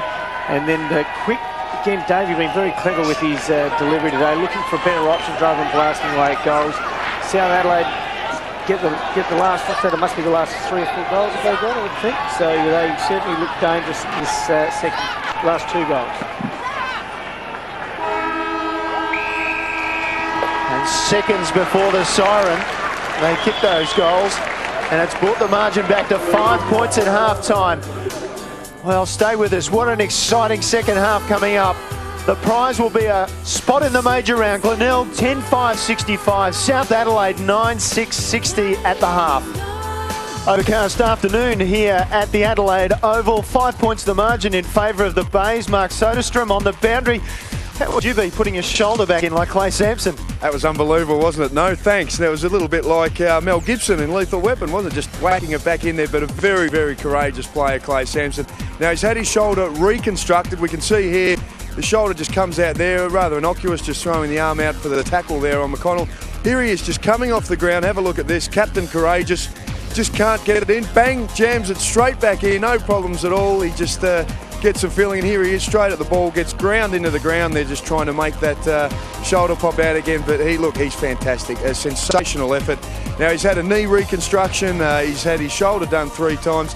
Groin problems, hamstring problems this year, and a tear in the medial ligament a couple of weeks back. It was his first game back this week, but just wonderful courage to watch Clay Sampson do that. Missed a lot of footy with injuries. So, look, for his sake, I'm sure South would love to get in the finals and let him at least play some finals footy before his body packs up on him. Just looking now at him walking back to position, Chiggy, and that shoulder's strapped. I mean, that's a bit soft, isn't it? He's strapping it now. You'd imagine the body's going to be a little bit sore once he retires and the arthritis kicks in, isn't it? But that was a very courageous effort and pretty inspirational for his team. Okay, just quickly, they're taking up position for the second half. How do you see the match going from here? Well, this quarter is where it's really set up. I think South look dangerous coming out of the centre square. That's where Glenelg have got to be concerned, but still anyone's game at the moment, Neil. 5 points the margin at the half in favour of the Tigers. Here's Michael Maney to get us underway with the third quarter. Crucial this third quarter, Neil, that is for sure. Glenelg have won just 5 third quarters this year. They've lost 14. But South are pretty line ball, 10 and 9. Second half underway. Do or die, round 23 of the SANFL, South Adelaide and Glenelg fighting it out. Centre break, well done by Cranston. Got it to Moore. And the mark taken by the man we spoke about just a moment ago, Captain Courageous, Clay Sampson. Kicks to Canner, who's found a bit of space on the wing. Well-weighted kick. Running for him is Carlisle. We saw him run off in the last quarter and kick his first league goal. He kicks it into the pocket, looking for Handby. He can't get it before it trickles out of bounds. Good running by the young Carlisle to run off that defensive line for South Adelaide. Michael, Robbie Pyman has put Josh Thulis up to centre half forward. Remembering a couple of weeks back when we watched South of the North, he was their only forward that day, so he's not on Sundquist anymore. He's gone to centre-half forward. Thanks, Mark. Davey, in tight confines. Brilliant work by Davey. He kicks toward goal, but just across the face. And out of bounds every time he gets the ball. This man looks dangerous. He's very dangerous. His lightning pace and his great skills. But most of the matchups have stayed pretty much the same in the second half. So coach is probably reasonably happy how things are going. Backwell is playing up forward because he's getting heavily tagged by Navy. Wright can't get out of the Cranston tackle. Umpire Doddridge, pretty vocal this afternoon, keeping an eye on things. Handby knocked it down. Allen, which way will he go? And went to the boundary line, but had nowhere else to go. Stephen Kenner right with him. There's Kenner. Wonderful player for the Panthers. And they'll be relying on him, amongst others, to really lift in this second half of football. Parry just gets it down. Cranston with the right Duke. McConnell to Moore. Moore to half back. They'll all fly. Seller couldn't take it. Knocked forward by Bennett. Cupido, just the two possessions in the first half. His right footer will fade away out of bounds on the full. But at least Damien Cupido's had an early touch. Here's the mark here. Here's the mark here. Michael, of course, Jared Sundquist was sensational in that second term with his 5 goals. Scott McGlone has gone on to him. He's got a big job. So Sundquist has got rid of Bennett, Thorless, and now McGlone, all former Sydney boys. Interesting matchup. McGlone on Sundquist. Very similar players. Very similar shape as well. Cranston at the bottom of the pack. Big on small with Kenner getting up last from the back of Cranston. Look at Mark Micken and the Glenelg coaching staff. Cranston got it down, but now the Bays will come away. I was going to say south, force it forward. McConnell tried to beat a tackle. It's still play on. Thurles caught. Moore was the tackler this time. He robbed him of the ball. Then he gave it back to Mitchell, who said, let's get out of here. And 50 metres down the ground, the ball bounces. Backwell recovers first and read it best. He had some support, just couldn't get a clean hand on the ball. Now he can. Far side of the ground, Gibbs is spare. Gibbs is on his own. Archard will come in and almost got away at the ground. Gibbs recovered, took the ball inside 50 and a good kick. Oh, it's off the Dolding. Goal coming up for the Bays. He's into an open goal and he's got one. That's his second goal, Matty Dolding. Again, hasn't had a lot of opportunities with Sundquist taking all the honours there. But again, it was just the class of Gibbs. Archard, I think, got in front of him. Got the footy first, but Gibbs read it off beautifully. Then a lovely kick forward and then finished off nicely by big Matty Dolding. So Glenelg will be very happy getting the first goal of the third quarter. Matthew Dolding, a couple of goals this afternoon for the Bays. Has always looked a dangerous forward for them when they move that ball quickly. Bright sunshine, but there is a bit of rain about. Clouds are hovering around near the Adelaide Oval. And Michael, that breeze has just died down a little bit during the half-time break. Thanks, Mark. Archard got it to Kenner. South Adelaide looking to reply. Kenner with plenty of pace. Oh, amazing stuff, Stephen Kenner. He kicks long, hoping to set it up for Ellis, who's got a double back. Well done, Rogers. Here's Handby. Gestures off to Ellis. Ellis wants to get it to Thurles. We know he can kick a goal, and there's one. Josh Thurles, whether he's playing back or forward, is an outstanding player for the Panthers, and they get that goal. The quick reply, exactly what they wanted.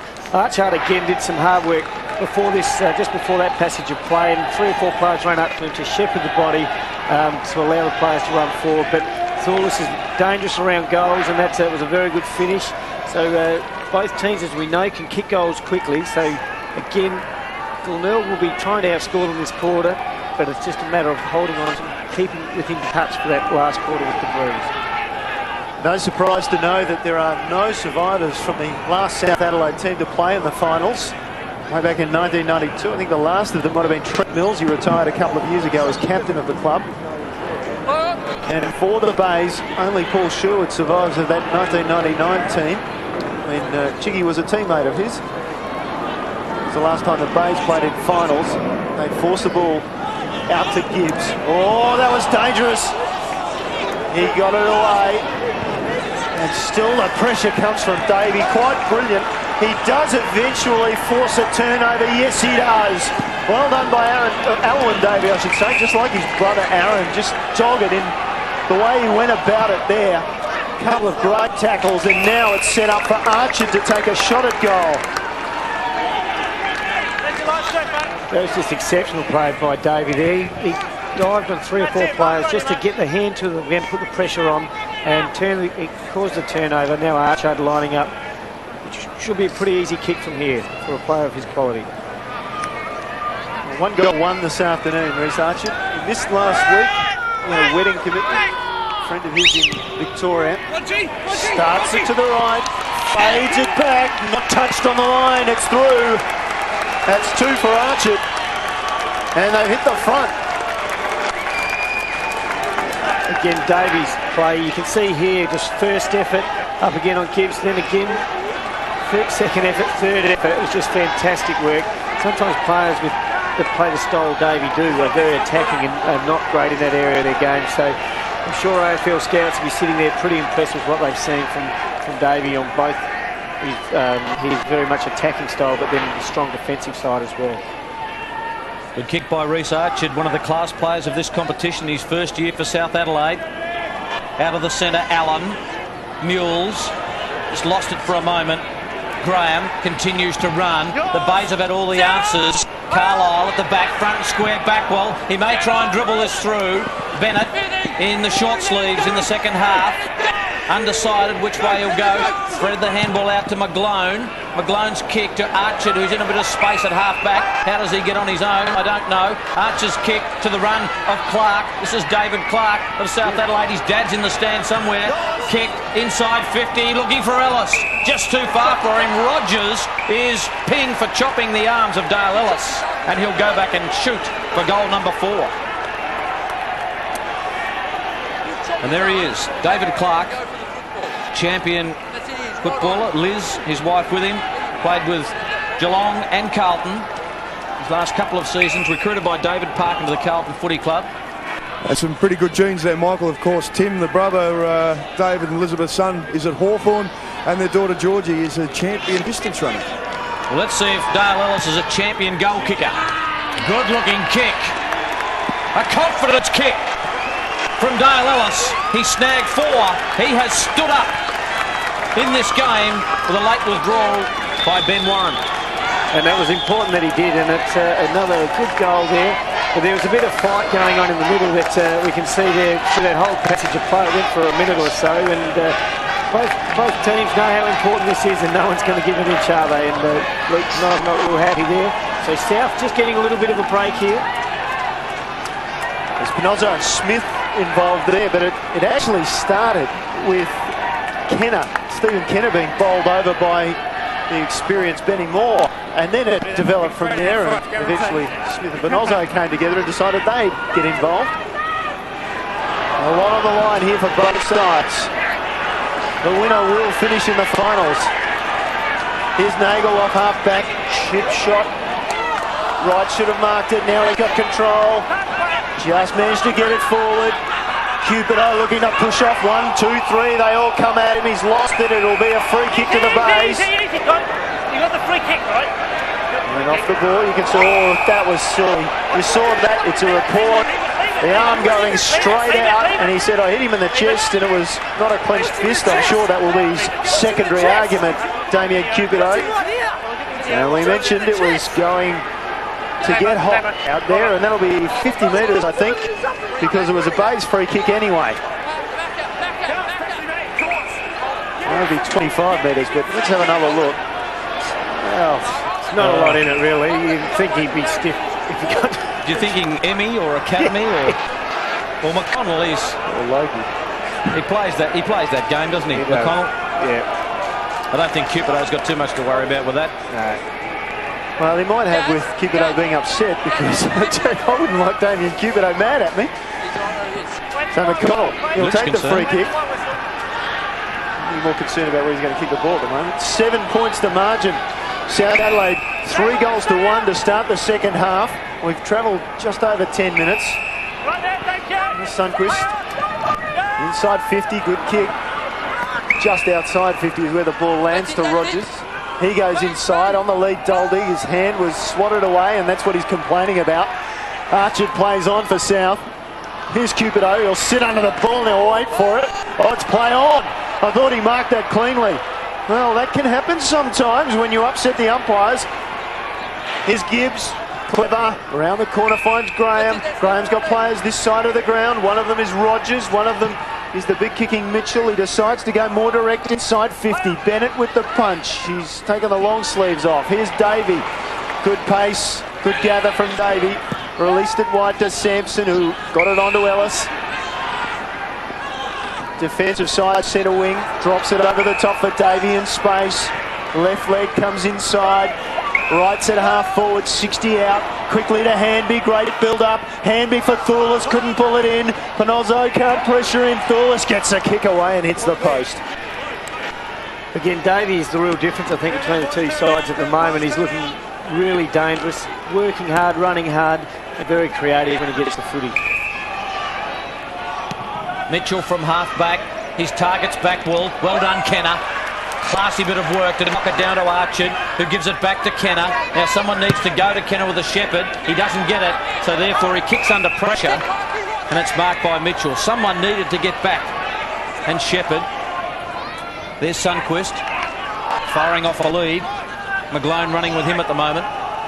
It's a tough order. 5 goals in the second term, Jared Sundquist. Mitchell just held onto it for a long time and then made an absolute hack of the kick. We don't normally see that. Just Damien Cupido arguing. Leave it. Push him in the chest. Push him in the chest. Push him right here. Push him in the chest. Hold on.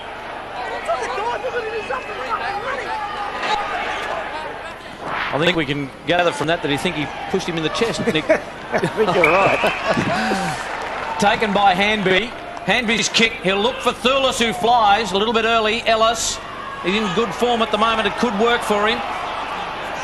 Flicks out the back to Sella. He's caught by Thulis and had prior opportunity, and the umpire pings him for it. James Sella couldn't get the arms clear, and a lovely tackle by that man, Josh Thulis, who's gone forward, and when they've got the breeze, we've seen him kick goals, multiple goals for this team, and he thinks he's a fair chance from right on 50 with the breeze at his back. It'll take a good kick from there. Long kick. Goal umpire just moves slightly to his left. He's just astray with a minor score. 9 points in favour of South Adelaide. Bays bring the ball in quickly. Ruwald at half-back. Drops it to centre wing. Graham in space, can play on. Chooses to do so. Looking for Kirkby over the back of Bennett. Doesn't get that far. Drifting across the front. Sundquist looks up. Off the left foot. Good enough for Doldig. No. Punched away. Comes to the front. Graham's run down to rove it. Off to Ruwald. Puts it up again. Kirk got good position on Hakely. And he pulled it in, did he? No. Umpire called play on. Oh, gee, I'd like another look at that. It looked like he's pulled it in before the ground. The umpire said no, that didn't happen. He juggled it twice, then it hit the ground. Then you scripted it up again after that. Good call. The ball definitely hit the A little ground. bit of hanging on there, though. We could have nearly talked. Ball going up, play on. Emerging Allen in the middle of the pack. Call for holding the ball. Ball rolled through eventually by Cranston, but Allen was pinned. Handby quickly gave it off to McGlone. He goes for centre wing for Archard. Good mark by Archard, and they'll go forward again. Oh, this game is swinging backward and forth. South Adelaide have the ascendancy on the scoreboard at the moment, but it's pretty even through general play. Inside 50s, 39 to Glenelg, 38 to South. That's how even this contest is. Clark to a pack situation. Kenner got his arms free. Right, umpire's whistle. Advantage rule. Cupido on his right boot. Squares it up. Good kick. Archard. He is everywhere, Reece Archard. He just keeps getting the ball. They need to run a hard tag on him. Absolutely. Mark Micken really needs to have a look at that. I'm not sure who's on him at the moment, but I would be putting someone to run with him and not give him an inch, because he with Davey, has been cutting Glenelg up at this stage. Had 10 possessions in each of the first 2 quarters and 9 already in this quarter. Amazing stuff. This bloke's around about $7 for the McGarry. From right in front, Archer pumps it through. He's got 3. He's butted 23 for the year, and he is a class player, and South scoot away by 15. Yeah, and you can see the play here. South just working hard in there. Kenner gets it, and then they get it out wide. Cupido could have had a ping, but saw he had about 3 or 4 South players on their own, right at the top of the square. Benny Moore a bit further behind. Archard, as we said, has just had so many stats today that he's been damaging so much and hurting Glenelg. So backwall there, hasn't been getting a lot of it himself. Maybe should just look at running with Archard. They trail by 11 points at the 3-minute mark when Dolby kicked a goal, the first of the second half. Since then, the Bays haven't scored, and South Adelaide have kicked 4 goals, 2 to lead by 15 points. Here's Graham, inside forward 50 with an opportunity, tried to break the tackle of Clark. He would have been happy with that tackle. Now Nagel runs off, play on advantage. Off half-back Sampson, down to half-forward. Ball slips over the back yet again. Cupido comes through, takes bodies, takes ball, no. It's still loose in there, the Bays have numbers. Mitchell just pops it over the top. Nicely done to Bryce Gibbs. Go down. Gibbs takes his time, down the line he goes for Graham. And for one of the few times in this match, in fact in any match, to see Bryce Gibbs make a mistake like that, he kicks it out on the full. Mark Williams, the Port Adelaide AFL coach, just watching on, obviously enjoying the fact that the pressure of coaching this season's over for a while. Well, it's over until next season. Ellis strong in front of the eyes. Now he looks up, Haitley's running to the square. Haitley's there at the back. Oh, he got a big leap, he couldn't get it.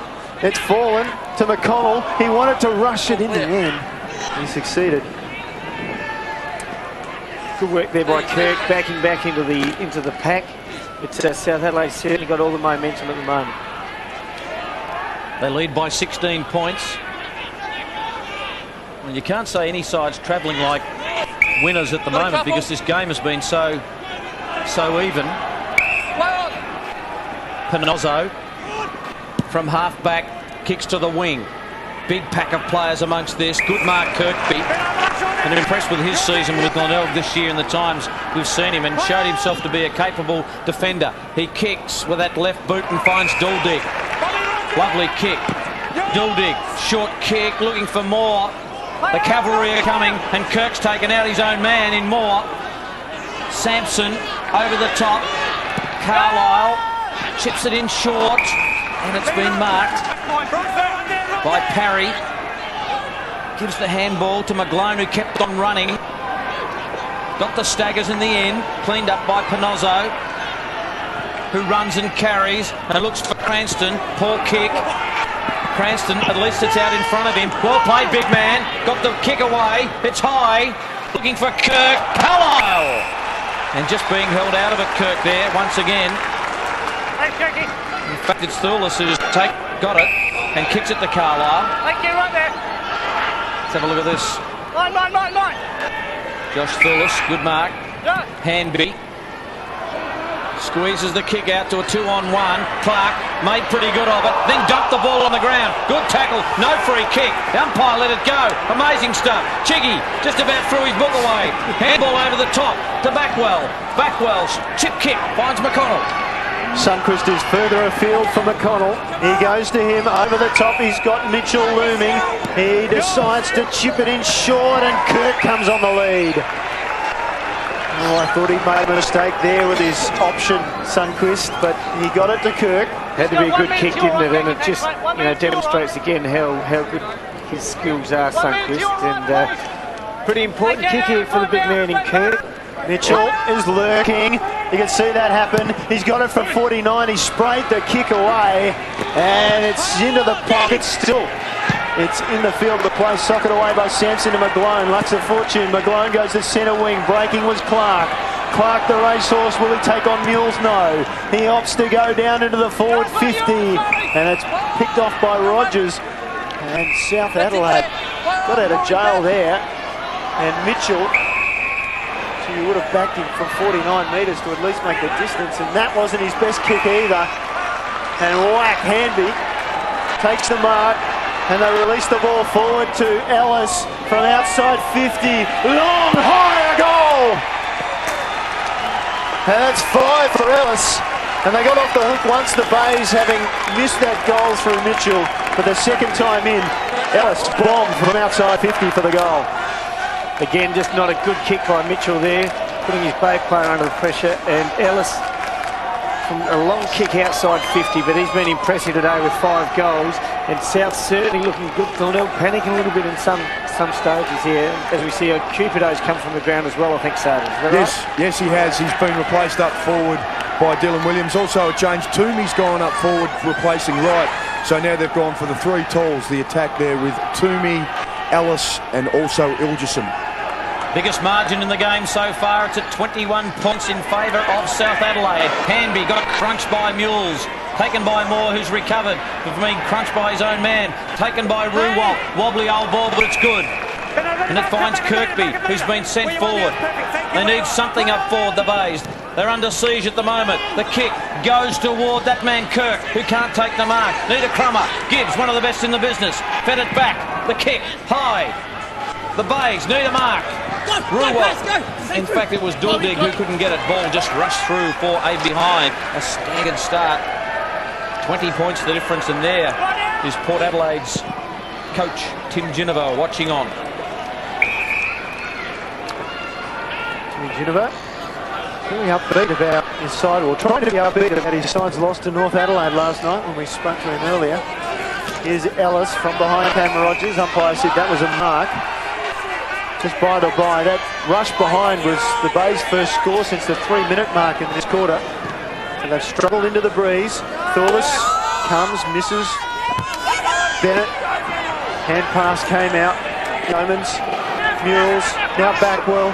Knew he had Graham outside him, approaching 50, sits it up in front of goal. McConnell might be a chance here on the crumb. It comes to the ground. McConnell's got it, and he's taken the ground. A couple of players from South hanging off him. We'll get a ball up 15 metres out from their goal face. Inside 50s this quarter, 12 each, and yet South kicked all the goals. 49 plays 11-5. All down. McConnell looked like he was grabbed. Yeomans grabbed the ball, slotted it through for the minor score. Well, they'll certainly need to pull a bit back here, I think, by 3/4 time to have any chance coming home with that bit of a breeze. But this stage, making it look pretty hard work when they're moving forward. No doubt about that. I think there's a slight momentum shift towards South, but they are kicking with the breeze in this quarter. But it does turn around so quickly in this game, as we've seen so far, as McGlone... Not much of him, McGlone, is there? I tell you what, he's an outstanding player. Decides to go straight up the middle and hoping for a mark. Clark was there. Yeomans have kicked the last behind. Archard worked his way in front. Yeomans pulled it back in. Which way will the umpire see it? We'll have a ball up. Time ticking away in its third term. 19 points the difference in favour, or 20 points in favour of South Adelaide. Ball not clear. Archard at the foot of the pack uses McGlone. Left footer to Clark. Moore right on his hammer. Clark's handball is a good one. Smith uses Sampson. Captain Courageous, a couple of bounces. Will kick it long. And he goes very long, but he's astray with a kick just out to the right-hand side. South by 21. If that Sampson kick that would have certainly started making it pretty hard for Glenelg. We've seen both teams in that kicked into the win kick goals late in the quarter to keep them within the contest. So Glenelg need to work hard to try to get a goal or two late in this quarter. 21 points the margin. You'd think the breeze might be worth 4 or 5 goals even if you were effective in your play going forward. So it's on the edge of what's possible for the Bays coming home One jumper. with that breeze. Here's Davey again with pace. Breaks away from 45 metres, a goal. Brilliant finish by Owen Davey. In tight, he took it away from the pack, and you'd call that an effective clearance. Yeah, he can do it all, this kid, and he's been very impressive today. Meeting the footy with the body coming at him, just his pace, turn pace, gets out again, and there's no way he's going to finish that. So certainly South Adelaide controlling the footy at the moment and looking very good. 10 kicks, 7 handballs for Owen Davey, and a lot of other work that we don't give stats for as well.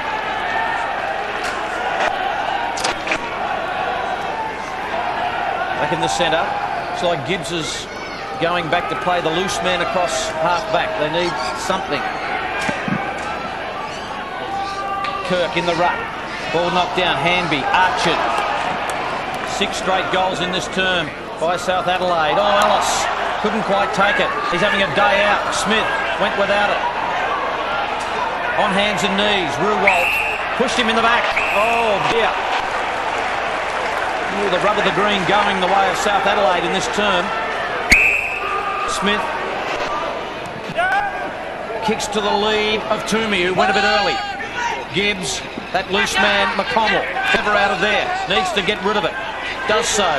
To Mules, back to McConnell. McConnell can't play the field. I think he's trying to at the moment. Archer, Smith to the Davey. Davey shot on goal, it's there! Oh, in the blink of an eye, it's out to 33 points. Davey's got a couple. I think they might be hard to beat from here. Well, he was always the danger to be the match winner for South Adelaide, and he's certainly proved that. Hard work, tackling hard again, as we've seen him do so well today, and finishing off with a goal. So he did it all. He set it up by getting the turnover, then got the handball received to finish off with a goal. Class act, and he's certainly broken the game right open at the moment. Owen Davey came from Palmerston in the Northern Territory down to Port Adelaide and into South. Is he the game breaker? Ball caught in tight. They get a secondary bounce virtually from where we started. Frantic signalling coming from Robbie Pyman. What's he want? Well, he looked like he was trying to force players back, and yet Sampson is running down the ground away from that direction. They release the ball forward through Handby. Now Clark, the veteran. Clark drives along, another goal for South. Oh, they've made the most of the breeze in time on. And they've added 4 goals in time on of this quarter, and they streaked away to a 39-point advantage. You can see there, just winning it out of the centre there again. A little bit at the moment, they've got Bryce Gibbs coming back to play that loose man in defence, but they've got to tighten up around the midfield, just getting carved up there. And doesn't matter if you're loose in defence, if it goes straight over your head through the goals. Michael Handby particularly influential with this quarter. 8 kicks, 13 handballs for the day. 8-4 to 1-2. Problems for that man. On a big roll, the Panthers haven't played finals since 1992. Will this be the year?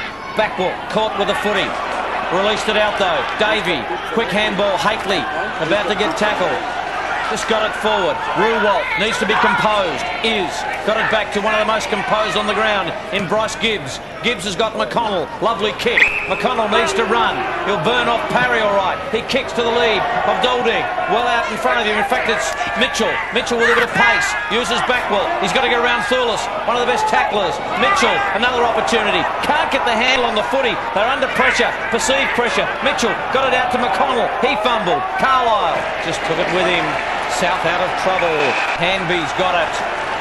And using a rare bit of pace, Michael Handby. He kicks to half forward. Gibbs is there and also Rogers. Spoil each other. Loose ball. Kenner collects the footy. Quick hands. Williams caught by Gibbs. Lally's there. Ball up. All South Adelaide. It's all running their way at the 30-minute mark of the 3rd term.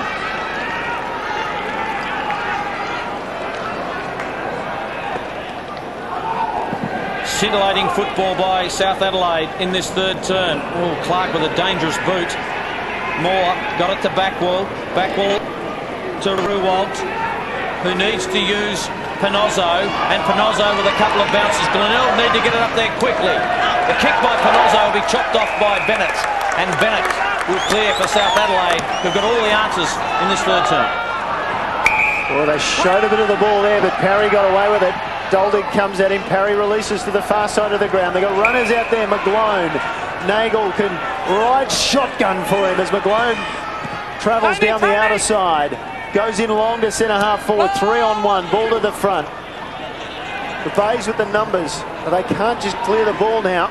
Mules gave it up. Seller couldn't handle it. Williams was good. McGlone gets it back inside 50. Dangerous kick. Ilgerson couldn't take possession. Sherwood for the Bays. Looks up, says, where do I go? He puts it outside 50. Downfield free kick. It doesn't matter. The FAD unnecessary because McConnell marks it and goes on. Now he looks into centre field and turns it over. Yes, he does. To Thorless, who was hit late. Backwell may well be reported for that incident. Thorless is staying down. Wait and see what happens. Now wait on it. And charging. Well, you heard that. That's a report for charging. Backwell. Yes, it will be. One of the favourites for the McGarry medal too, so it could be a costly incident for Brett Backwell. A few nervous people watching that one, Chiggy, with the old back pocket. Including yourself, Michael. Would that be an indication? No, I'm a Reece Archard man, me. I think he's gone for that. And the 2001 Liston Trophy winner in the VFL showing that he does have some interest from the umpires. Brett Backwell reported for charging Josh Thorless late in the third term of round 23. And the Bays are really struggling. 39 points they trail by. And the prize for the winner will be a place in the 5. And now they've taken back, it is actually a 50-metre free kick for that. Thurles will line up, he fancies his chances. He will kick the ball from just inside the centre square. He thumps it high, and after the siren he scored a point. So at three-quarter time, it's a 40-point margin in favour of South Adelaide. They haven't played final since 1992 and they lead by 40 points at three-quarter time. And I mentioned they haven't played final since 1992. You have to go back to 1964 when they last won a premiership. And we've had lots of requests from our viewers to see some more of that 1964 grand final.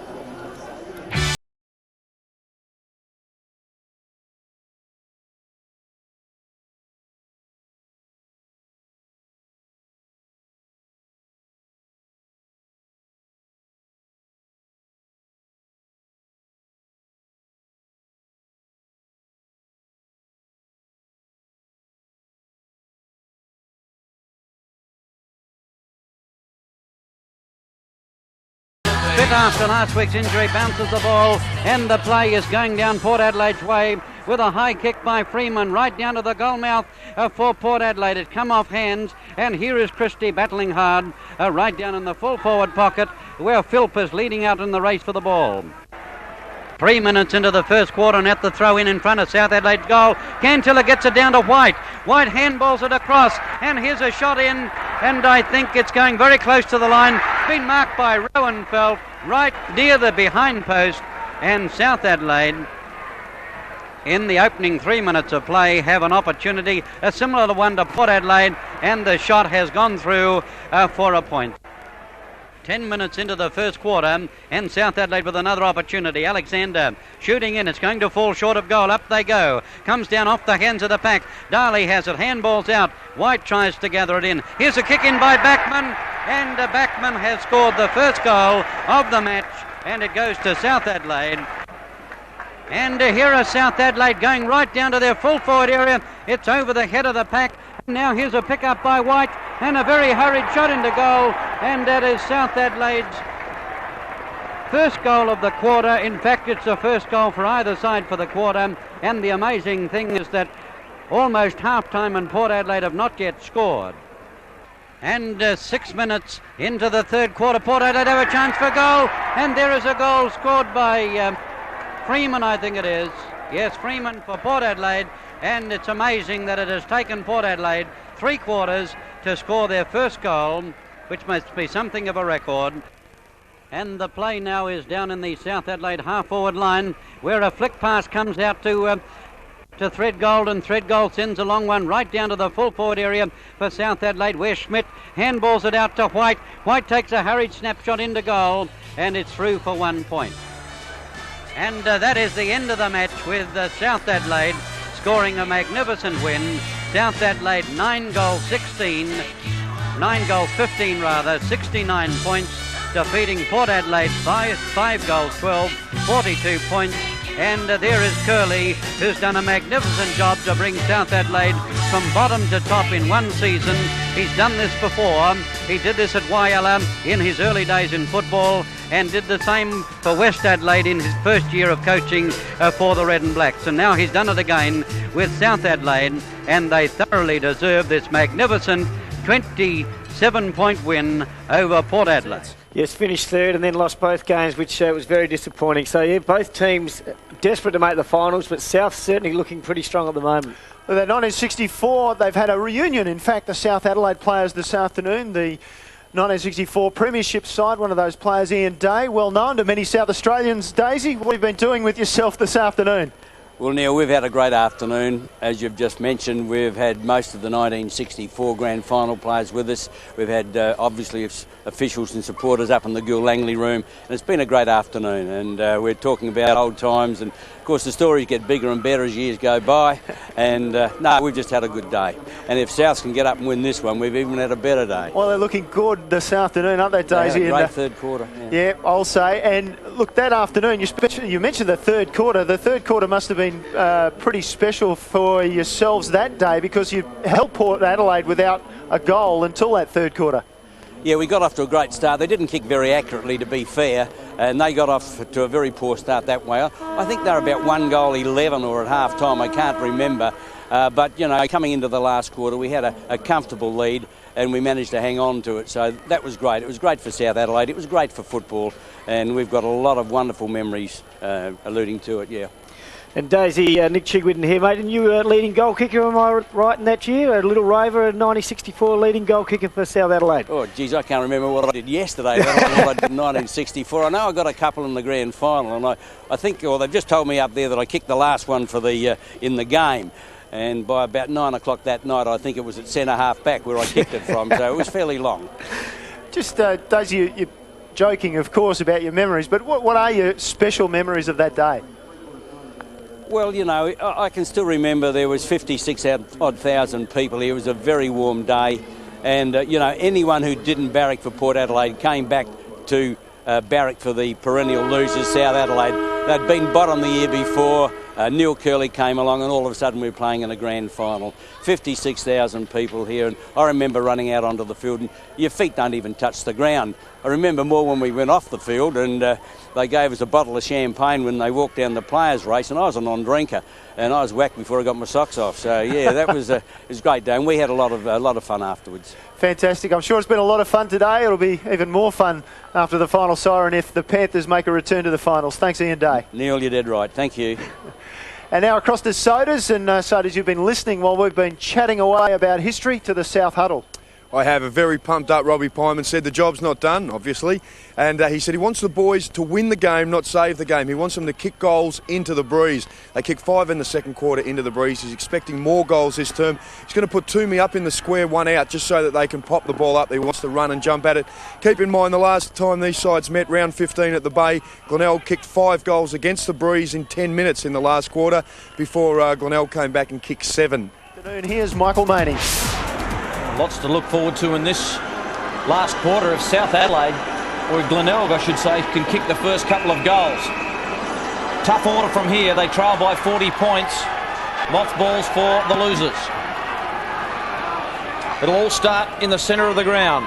Allen tries to get it through. I just wonder whether South Adelaide will try and shut the game down early in this last quarter. They will do that at their peril, you would think, because on the turnover, Glenelg might hurt you. Cranston went a bit early. All foxed out to McGlone. Toomey working a long way from goal to Smith. He just hooks it around looking for Archett over the back. Kenner's got to use his pace. Well done by Sherwood, just backed himself.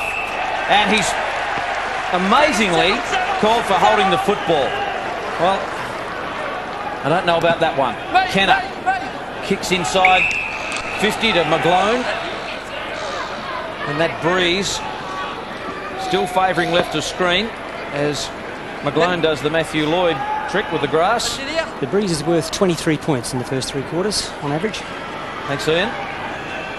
46 inside 50, Glenelg, 49 south, and there's a 40-point difference in the game. McGlone from 49 metres, won't get the distance. Toomey can't take the mark. Archard, kick smothered. Well done, Rogers. Got hold of it. Lally uses Mules. The Bays will get out of this. Back well to Panozzo. He's about to get caught by Archard, but got the kick away. The half back. Oh, dropping it was Bennett. Smith. Back to Nagel. South just holding on with the footy. McGlone. It's a better looking kick off the boot. Rogers is in front. Ball thumped away. Cupido might put a nail in the coffin. High kick. It's swirling around. Oh, it's marked by Ellis. Goal! He's got 6. It's out to 46 points. Cupido's high kick. Ellis has had a day out. And so too, in the second half, the Panthers. They certainly have. They're taking control of the game here. Again, I think they're going to try to win the game by more. They're not going to close it down, as we've seen. They're controlling the footy, winning it out of the centre. See Cupido's very high kick there. And Ellis coming in for his 6th goal. He's had a real day out. 11 kicks, 3 handballs. It's like a fly ball in baseball. It was up and swirling around, and Ellis and Ilgerson talking to each other, and in the end, the right result for South Adelaide. They're out by 46 points. Gibbs out of the middle for the Tigers. Down inside forward 50. Graham couldn't take it. Brilliantly done by Bennett, who's been a class act this afternoon in defence for the Panthers. Takes his time now. Just the short kick across to Kenner, who takes off. Down for Ellis. Good punch coming in from Rogers. Oh, brilliantly robbed of it. McGlone just sent the ball forward. Don't know what he was thinking with the hand pass. The kick surely was on in that situation. And now the Bays try to attack down to half forward again in front of the Chapel stands. Ball is out of bounds beyond 3 minutes in the final quarter. And they really do have control, and they appear to be charging to the finals, South Adelaide. Parry and Cranston fall over. And now Parry's on the ground, he's caught. Some umpire said no. Hold on to him, not in. We'll say that was fair enough.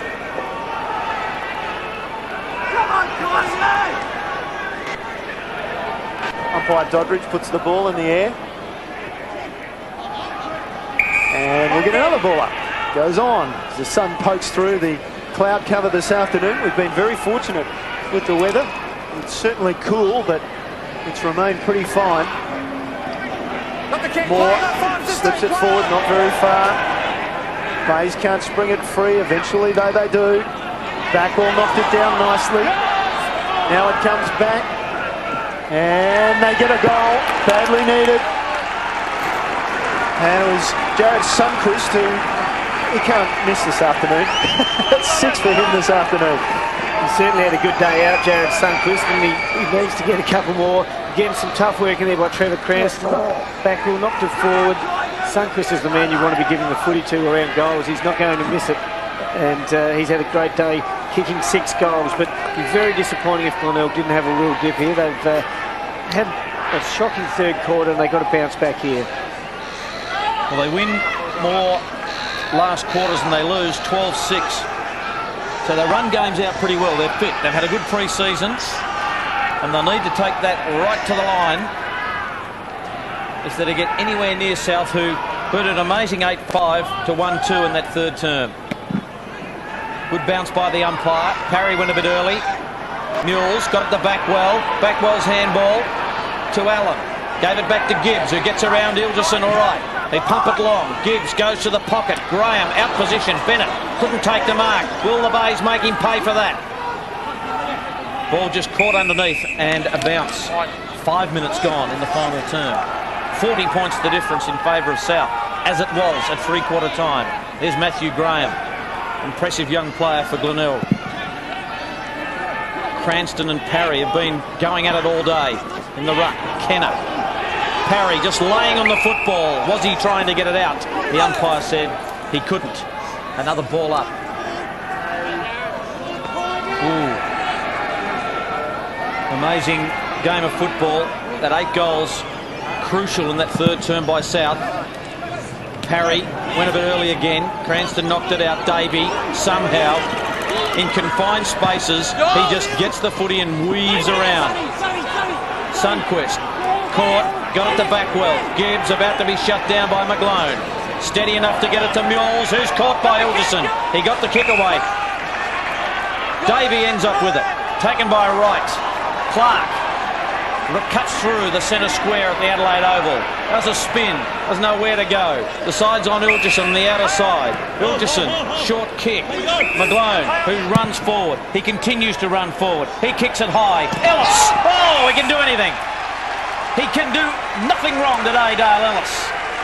It's fallen into place for him, and he's lining up goal number 7. And I think with it, the Panthers will go through to the finals.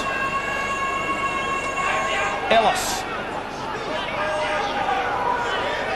for goal number 7. It's there. What a day for Dale Ellis. He boots goal number 7 in a stellar performance for the Panthers today. Certainly a shootout. Sunquist at one end, Ellis at the other, but Ellis has been fantastic today. They had Cupido up forward there as well.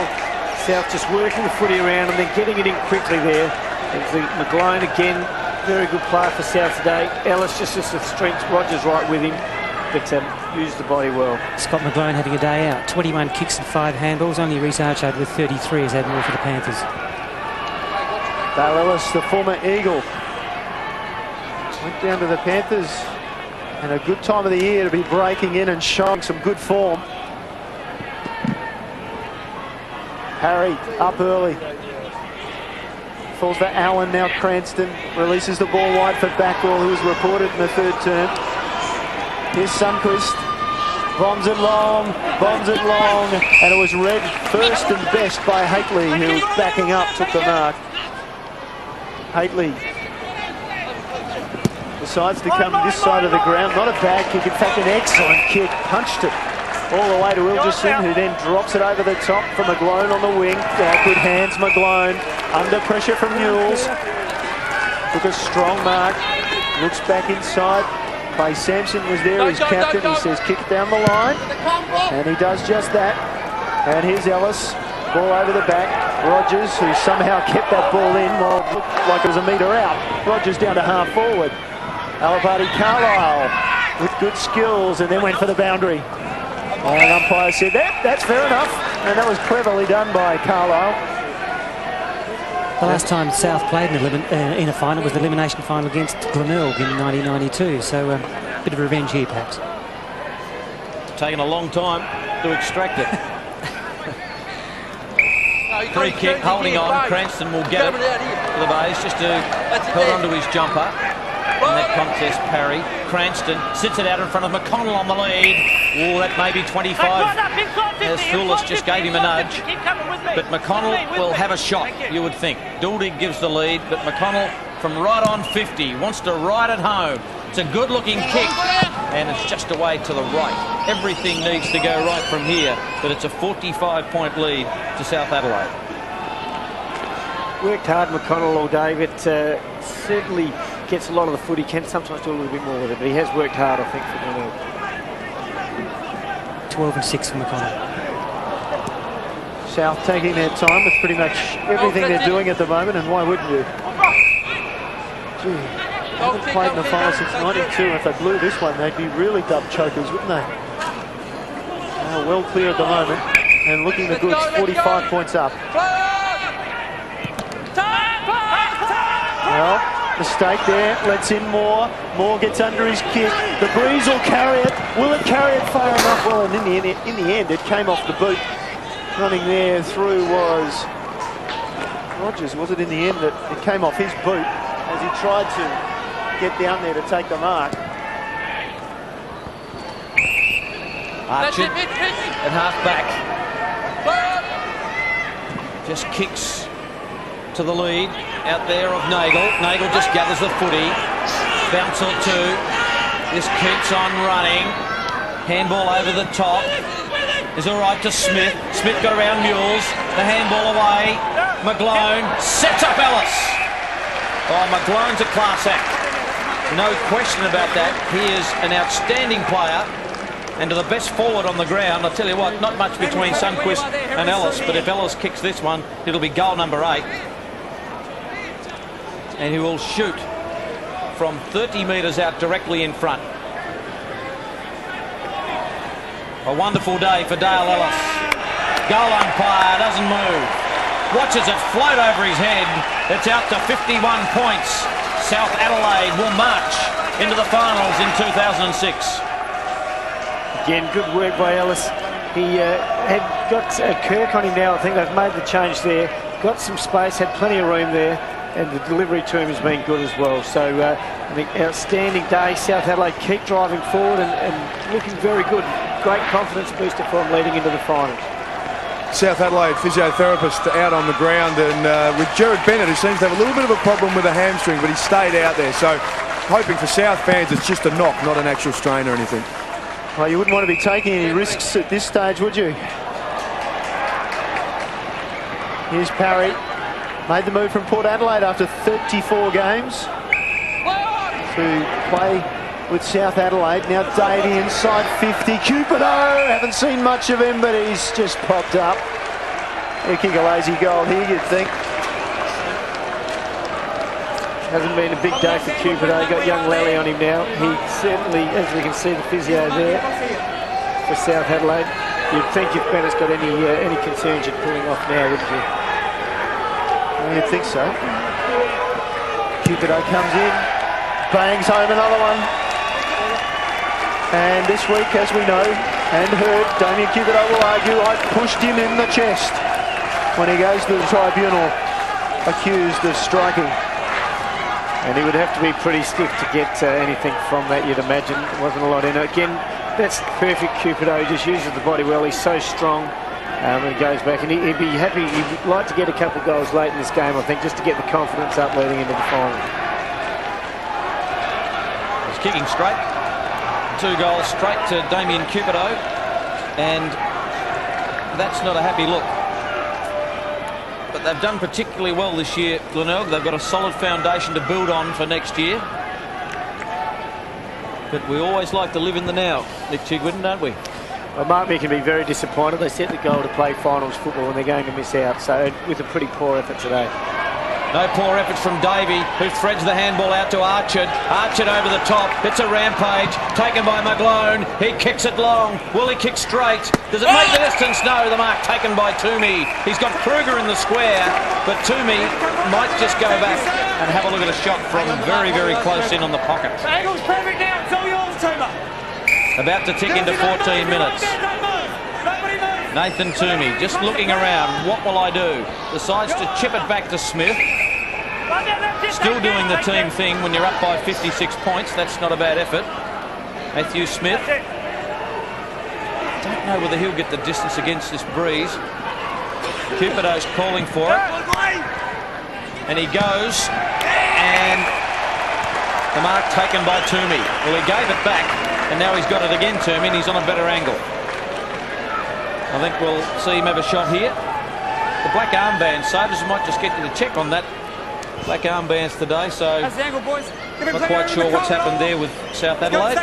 Yeah, it's in honour of Graham Christie, a former great player of the late 50s and early 60s. Thanks, Ian.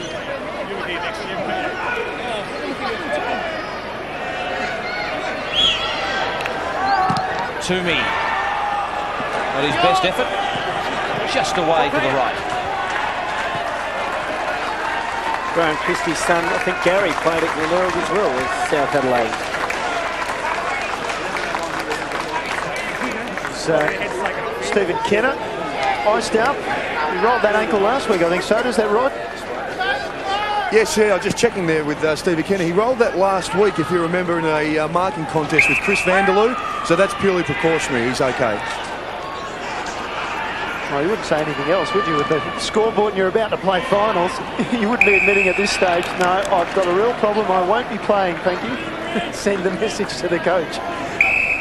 Well, the Bays have rushed the ball down the ground, and Rogers, who's played most of the day in defence, now up forward, has an opportunity to kick a goal. Mark Micken, Peter Caven just behind him, or just to his right, and then Stephen Rowe, and they've got plenty to discuss, you'd imagine, about this result, which just leaves them out of the 5. Nice kick by Rogers away for the minus score, and just on that, Chicky, how much did they rue that match just a few weeks ago when they played North Adelaide? And virtually on the last kick of the day, Ben Mules, his only minor score for the season, he kicked 10 straight, and he missed a shot at goal that maybe could have given them a spot in the finals. And also earlier in the year, losing to South Adelaide at home at Glenelg by 1 point. Sturt, who have had a pretty ordinary year. Yeah, we can start talking about lots of different things, but it all came down to today. Seller kicks it long from outside 50. Will it carry the pack? Duldig takes a lovely mark in the square. And he'll go back and pop it through for an easy goal. A consolation goal even at the 16-minute mark of this final term. 56-point lead to South Adelaide.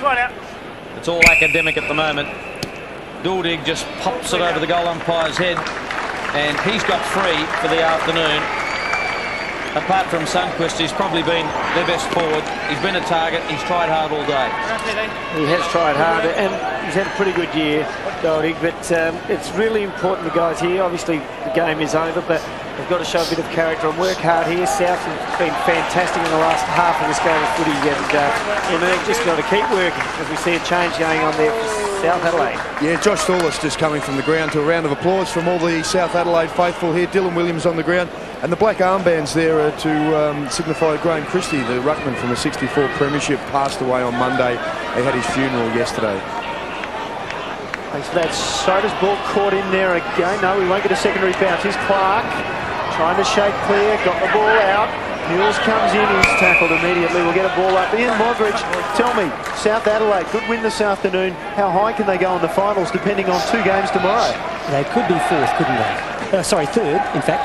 Yeah, they could sneak the double chance depending. There's 2 matches tomorrow. Sturt Eagles, Western Central. So there's still a bit of jostling, that's what I mean, for a position still going on in this season. But the finals to start next week. Be on air on Sunday from 1:30. Note that time. Fans of the SANFL. South moving the ball through the midfield. Here's Cupido trying to break a tackle. Gave it back to Kruger. Kruger released it as well. They seem to have numbers available. Oh, that was late on Clark from Allen. Play on though, Williams. 70 from goal, chips it up. And Wright took the mark, played on, question of accuracy, 25 out, and he's finished the job. Smiles all around for South Adelaide. And look at those fans. They haven't seen the likes of this since 1992.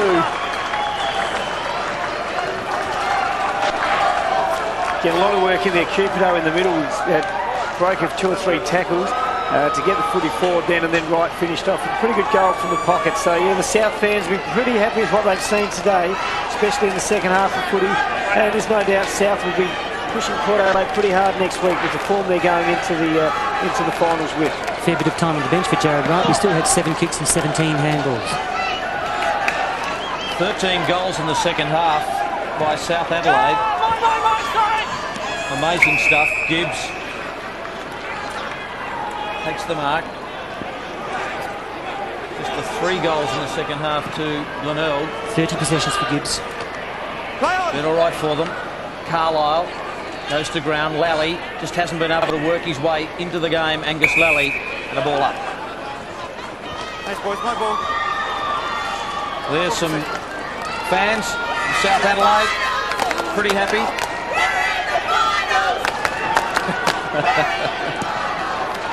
They certainly are in the finals. Haven't been able to say that for a long time. Backwell still tried his heart out, and that's a pretty good kick to find McConnell.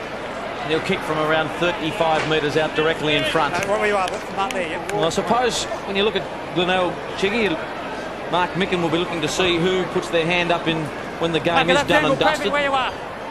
Bit of character. McConnell, just wait for this kick. Swings and sways and just squeezes it in for a goal. So Justin McConnell is voted 34 for the year, and he's been pretty good for them this afternoon. He's tried his heart out. He has tried his heart out, and he's had a good year for Glenelg. But you're right, the guys there, they'll be thinking what's gone wrong this afternoon, whereas they'll be pretty happy in the South Adelaide box. Certainly they'll be analysing the game. There's a few areas Glenelg need to pick up a couple extra players. That shows today this is as close as you'll get to finals. So who steps up in these sort of games is pretty important, and I'm sure the guys will be making a few notes on that. For those who believe in fate as opposed to coincidences, I note that the Tigers finished 9th and just out of the finals in the AFL as well. As Archett breaks from the middle for the Panthers. Hand pass releases right. 30 metres out. Jared Wright has another one. Immediate answer. And gee, they look good when they share the ball and they have options, and they've had options this afternoon. As one young fan who doesn't know perhaps what it's like not to make the finals celebrates.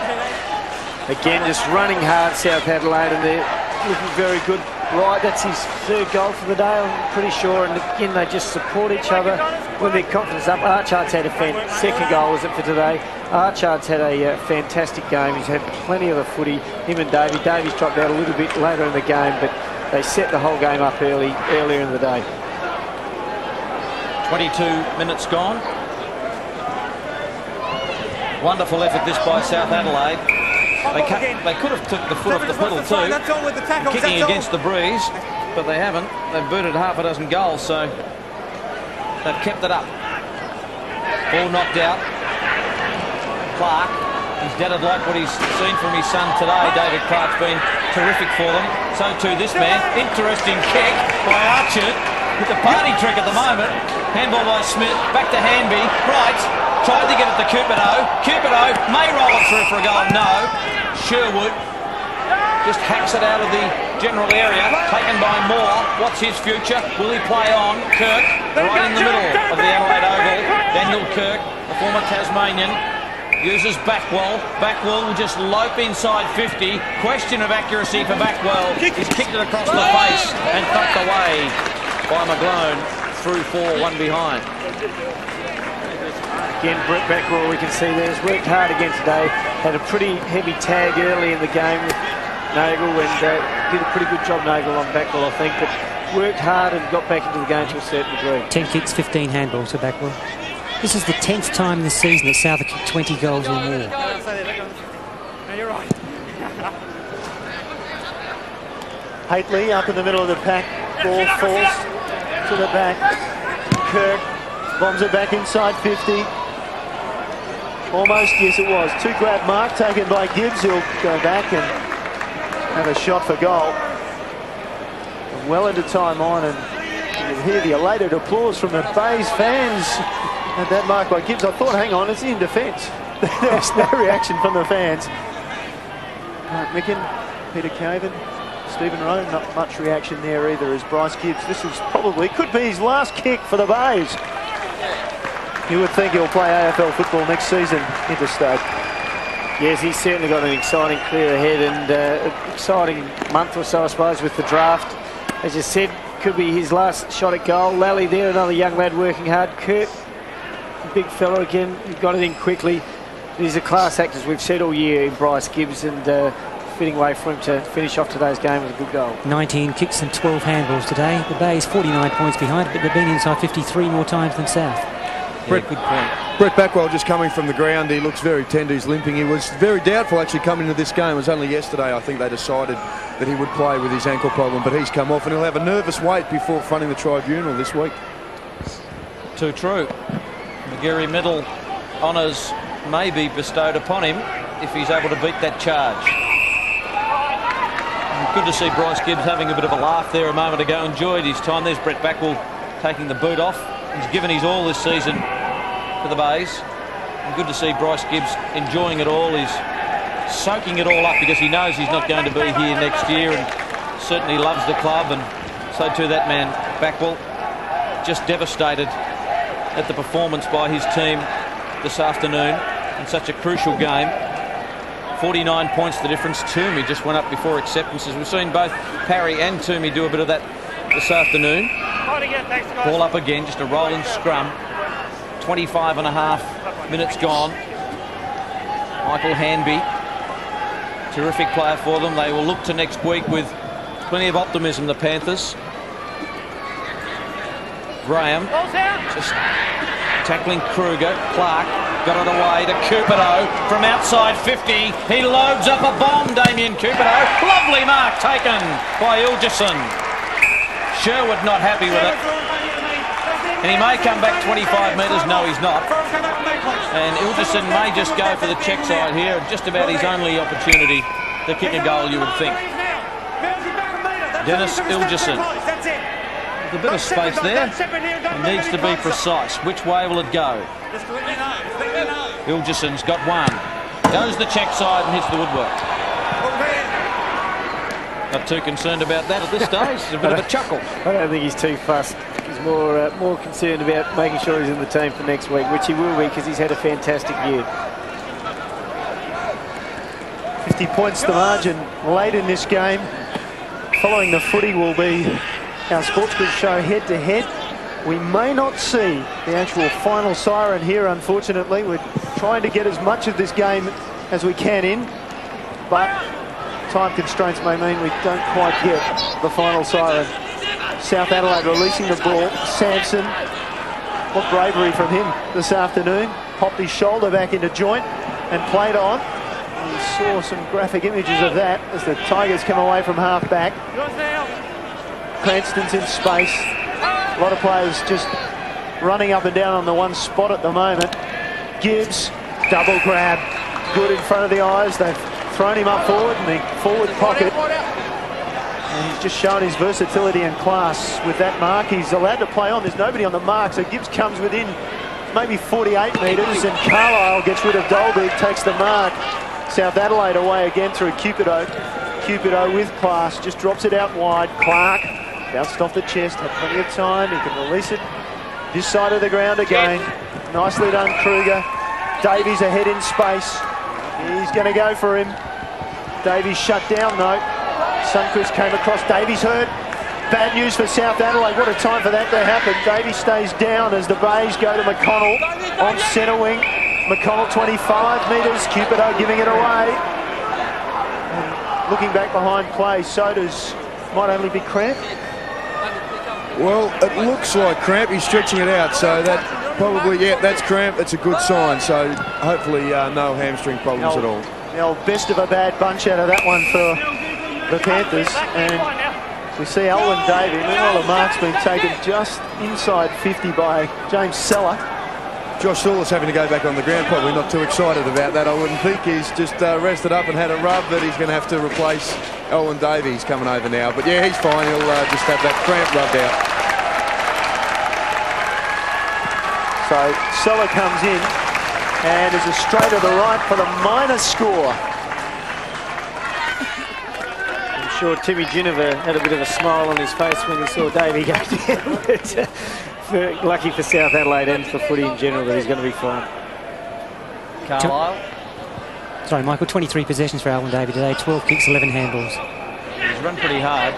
It wasn't looking good for him early, but he just kept on persisting, as to of many of his teammates. I tell you what, Jared Wright's form going into the final series is a good sign for South Adelaide as well. Called the play on at half-back. He kicks to a pack situation. Rogers in there at the front. Good to see Kirk finishing it off, and he's in plenty of pain there. Alwyn Davey. So too the Bays. McConnell looks for Duldig. Thumped away by Bennett. Rose well by Graham.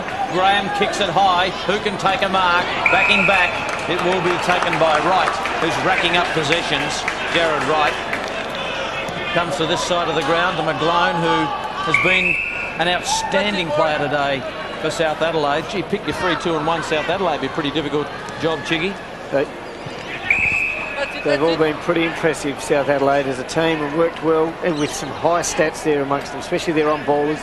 Glenelg play that free-flowing game, but they haven't been accountable for the on-ballers for South Adelaide. Nagel. Kick might just find the line. Kirkby. Put the handball over to Graham. Goes to Moore. More kicks inside 50. No one can take the mark. McConnell might just dribble one through. He does. Justin McConnell Book's goal number 3. Well, not too much time left to go in the broadcast, but the Panthers will play finals football, and we've known that for a little while now, Chicky. They certainly have. They deserve it today, and they certainly should be going into the finals with plenty of confidence. And, you know, I think they'd probably nearly go in as favourites next week against Port Adelaide. Thank you.